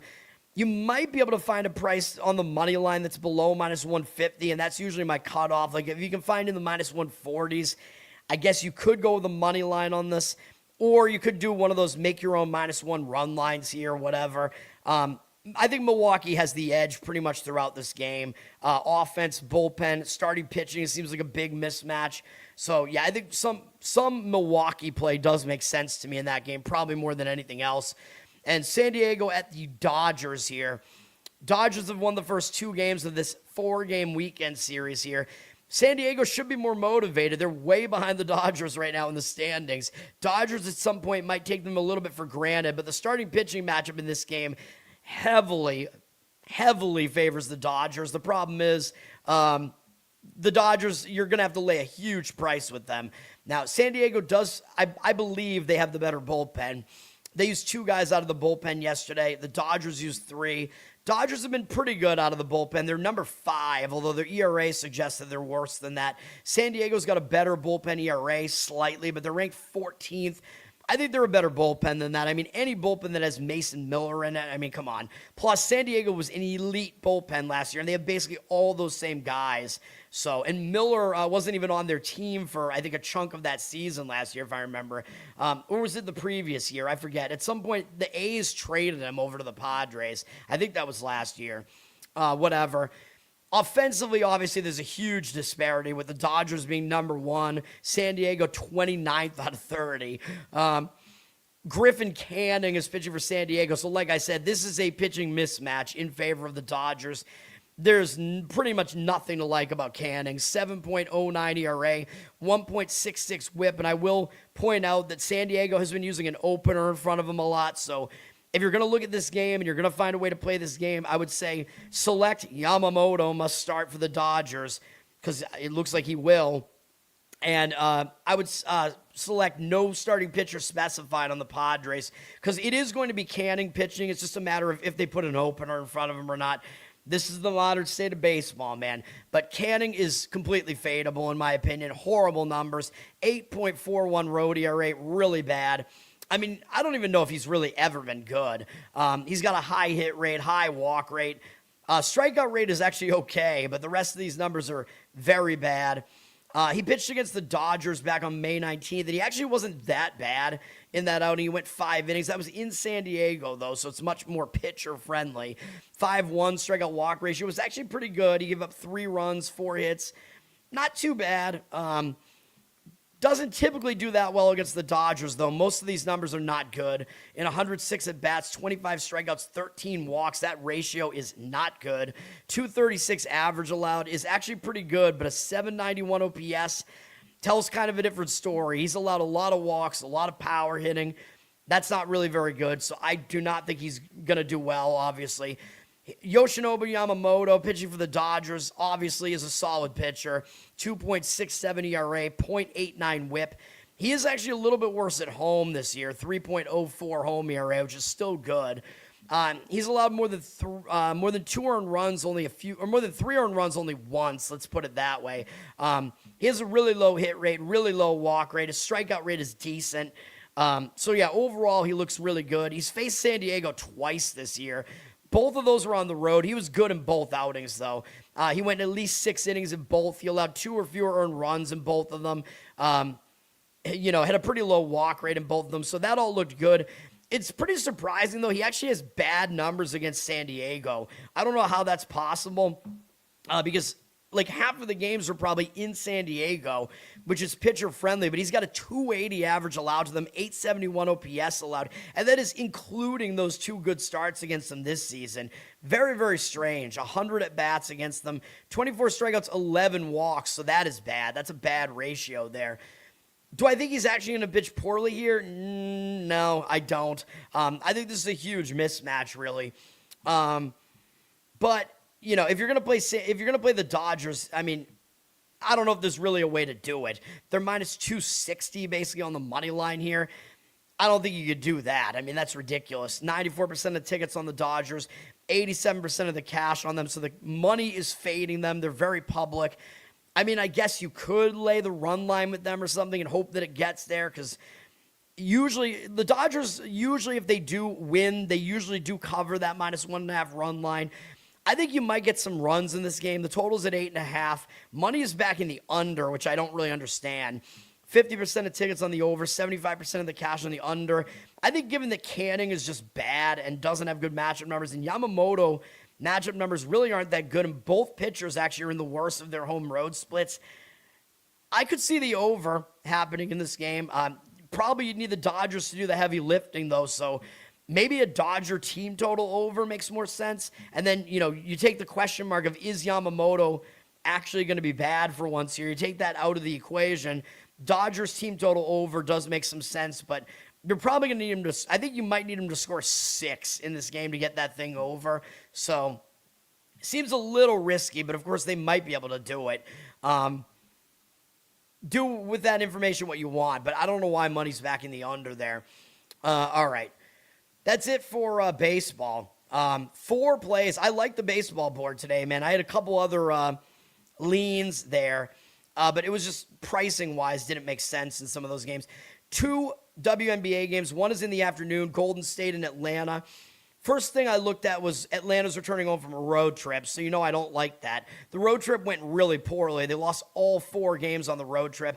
Now, they did already come back to the East Coast, so what they did is they went to the West Coast. Then they had the break during the Commissioner's Cup break. They traveled back to the East Coast for that, and they lost again to Washington, so they were not able to break their losing momentum. So now they've played since being after the break, but they returned home, which, I don't like that, the return home spot. I think it would be worse if they were still trying to readjust to the time zone, but I don't know if I love this because returning home, it's just a negative spot in general. You get a little bit distracted. However, Atlanta is better than their 12-8 record looks, and they might pay attention because they just lost 2 games during that road trip to Golden State, who is their opponent today. So there is a little bit of a quick revenge motive here. And I talked about that because I gave out a play on Atlanta in game 2 of those 2, and I think they should have won that game. They had their chances to win that game. I thought it was a zigzag because the first game there were some misleading qualities there to that final score. First game, Atlanta, was their first game out west on that road trip, so they had to adjust to the time zone. So I thought they would do better in the second game, and they did, and they should have won, but they didn't. But now after all that, if they lost twice back at home, I don't really think they're going to overlook Golden State here, man. And the fact that they did play a game coming out of the break already means that they at least have played a game after the break, which Golden State has not. So I think that's an advantage to Atlanta. And Golden State, they went into the break with 3 straight wins, including 2 against Atlanta, like I said. And then they beat New York, which was a huge win because New York is probably the best team in the Eastern Conference. So they could be in a letdown spot, and they have not played since then, which was before the Commissioner's Cup break. So they've been off for almost a week. So I say you got to treat that like a bye, where they went into that bye week on a great note, winning 3 games in a row against good teams. I think that's going to disrupt their momentum. Now, yes, they're starting a road trip. Yes, they should focus on Atlanta again because they don't have bigger games up next. So, obviously, I'm not going to play this game, but I think I prefer Golden State in this game. I think I prefer Atlanta in this game. I think I prefer Atlanta, even though they're returning home from the road trip. Atlanta, 54% of tickets on them, 74% of the cash on Golden State, though. So the money is grabbing Golden State, but I actually don't think I agree with it. I think Atlanta has more advantages, man. Again, I think Golden State could have their momentum disrupted. Could be a letdown spot for them. It's a double zigzag, basically, for Atlanta at this point here. People are going to wonder why Atlanta's laying 4.5. Like, who's going to want to lay 4.5? With Atlanta, right?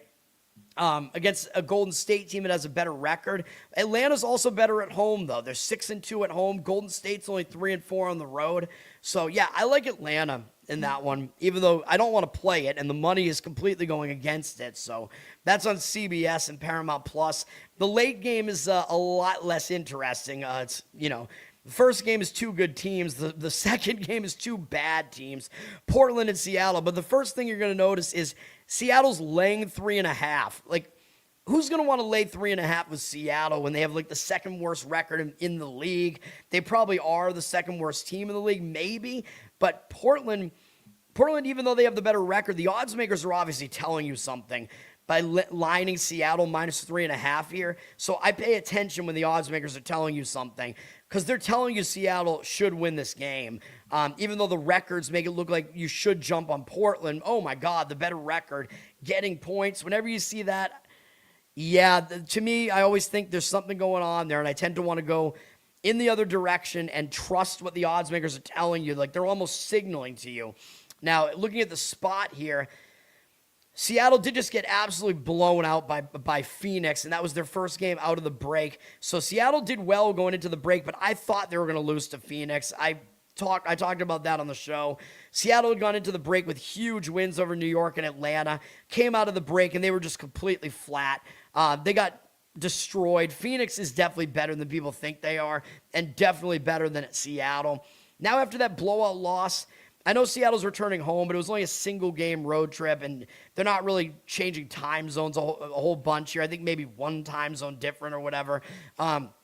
Although Arizona doesn't even really have time zones. I don't know. Seattle did lose at Portland the last time they played them, so Seattle should have some focus here.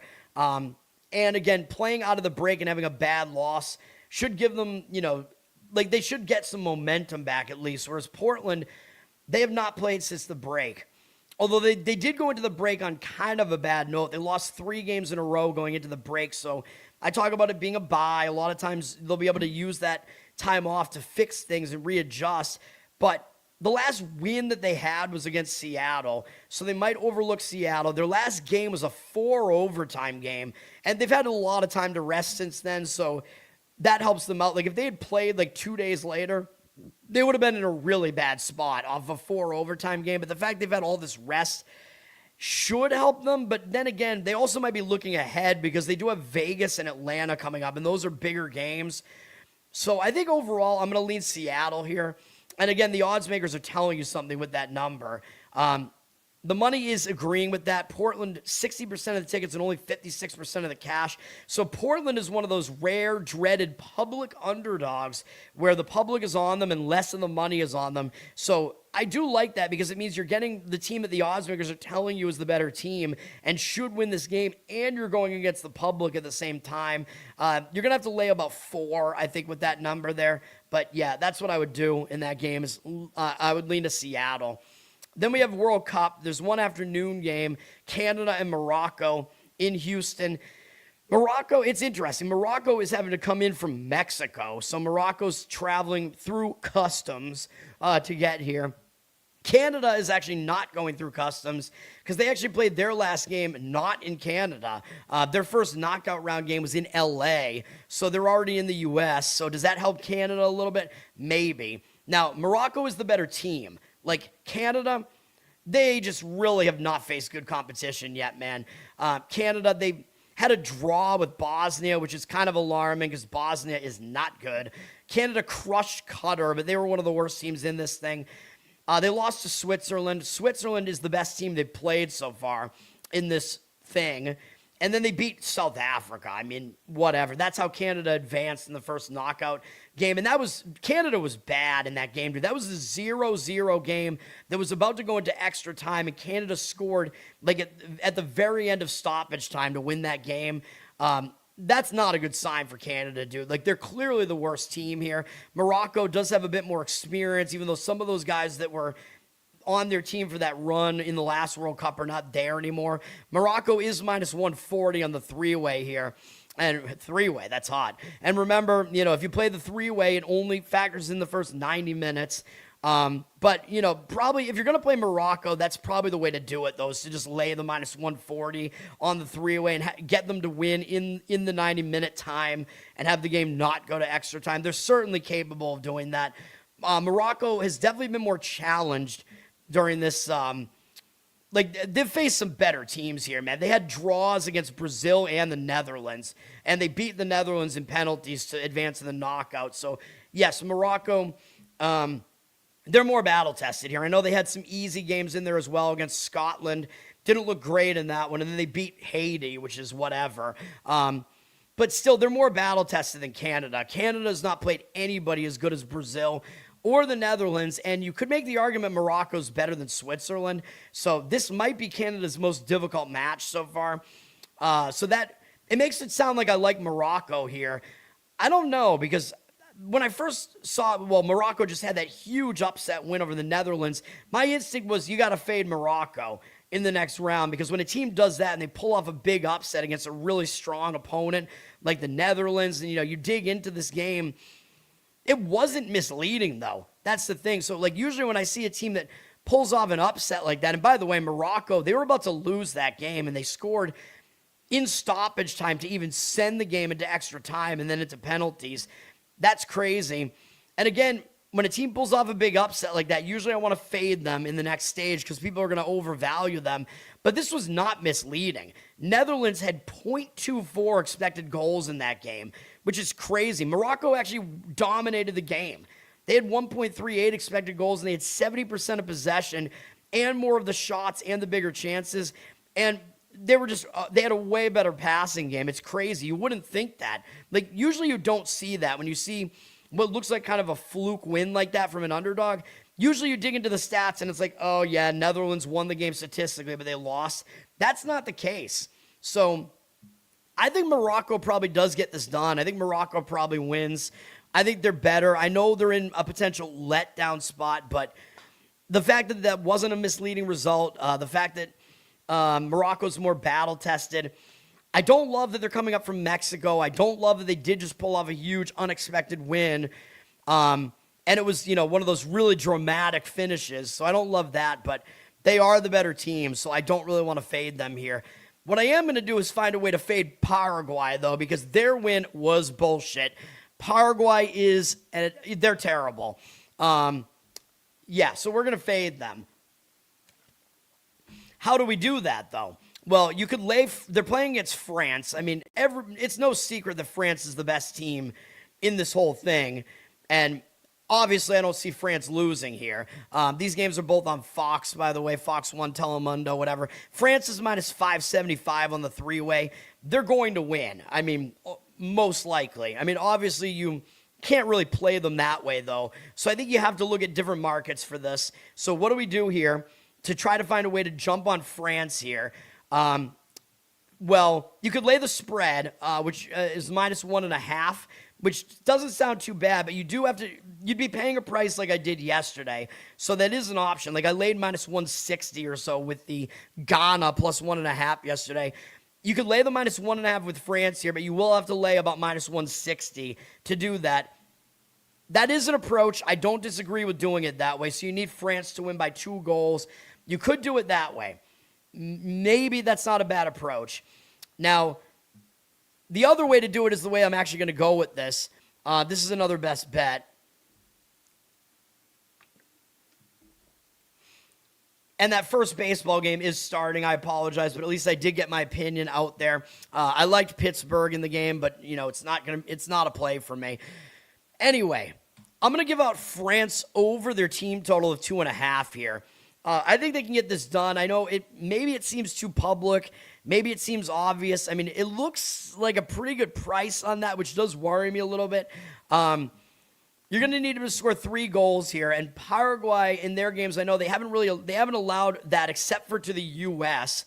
That was the only time Paraguay allowed more than one goal only once against the U.S., and there was an own goal as part of that. But even so, if you look at their other matches, these are really, really misleading. I mean, in the game against Turkey, yes, they were down a man, so that means Turkey put up more offense than they probably would have otherwise. But if you look at the stats in this game, as I already pointed out, Turkey had 2+ expected goals in this one, but they didn't actually score any. So the expected goals tell you Paraguay's defense was not as good as it seemed to be, and they got pretty much dominated. Like, they should have lost this game. So Paraguay, yeah, I mean, they're not that good. I pointed that out. And then the game against Australia, I mean, I kind of throw this game out because these teams both, I think, pretty much knew they were both going to advance if they both took a draw to get to 4 points. So I think they kind of just played to a draw here in this one. So I think the game was just, they weren't really trying to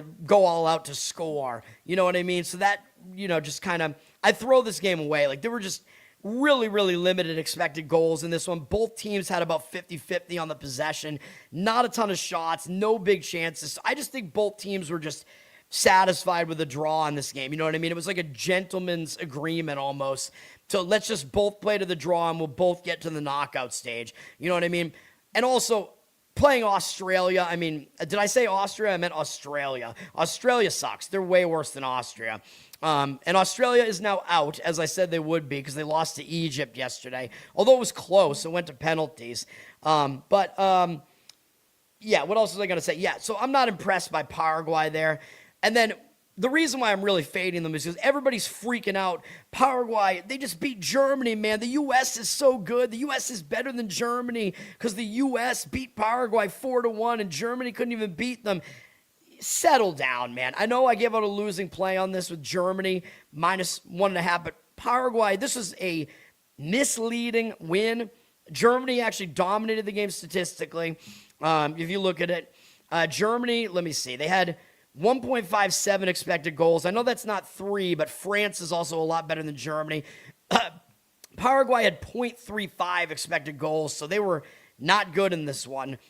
Germany had 76% of the possession. They had more shots on goal, way more passes. Like, Paraguay is giving up more offense than it looks like, man. That's what I'm saying here. Germany, you know, they really should have won that game based on the statistics. I'm mad, obviously, because I don't like taking a loss. But I think Paraguay is definitely in a fade spot. Like, everybody's talking about this. Oh, my God, Paraguay, they're so good. And I know France is a very public side. I get it. It almost feels like Cape Verde yesterday. But Cape Verde, that was their first knockout round match, right? Like, Cape Verde's hype was only from what they did in the group stage. Paraguay did this in the knockout stage, and they did it in a dramatic fashion in penalties. So the way that they won that so dramatically, yeah, I don't think they're going to be able to replicate that. France is totally legitimate. France is going to get at least to the semifinals at this point.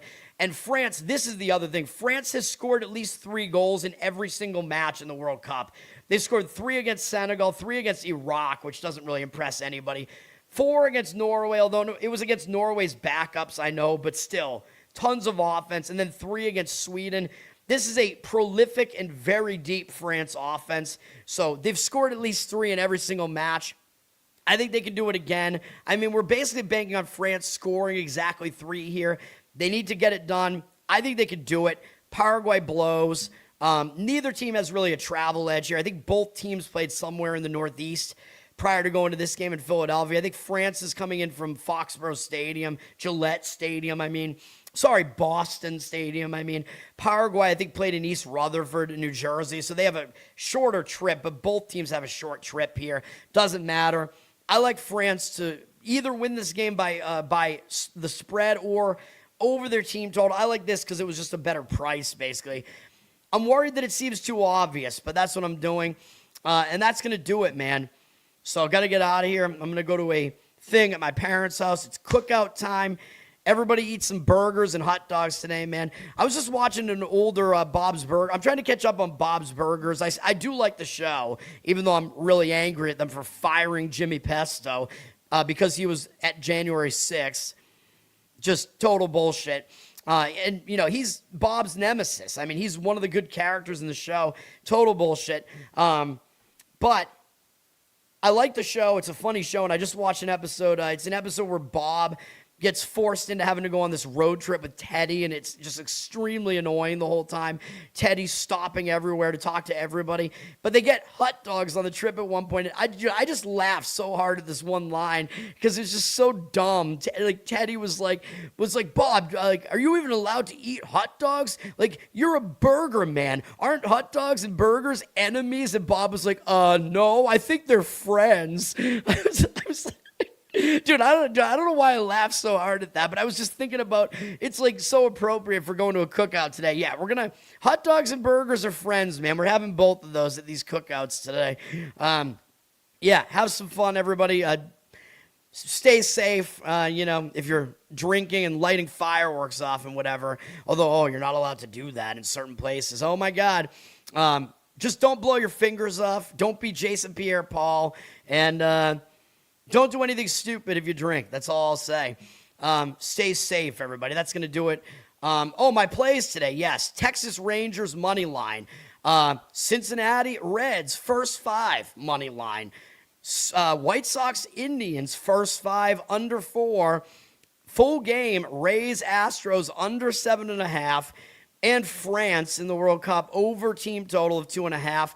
5 plays today, stack board. I told you I liked the baseball board, and I had some other leans in there. You saw my leans. The over in the Rockies game was pretty close. The money, I think Pittsburgh run line or something like that would have been close to making the cut for me as well, as I mentioned, but the money disagreed with it. The game's already started because DC is doing the Freedom 250 whatever, so it's an early game there, so that game already started, but I do not have a play on it. That's going to do it. I got to get out of here.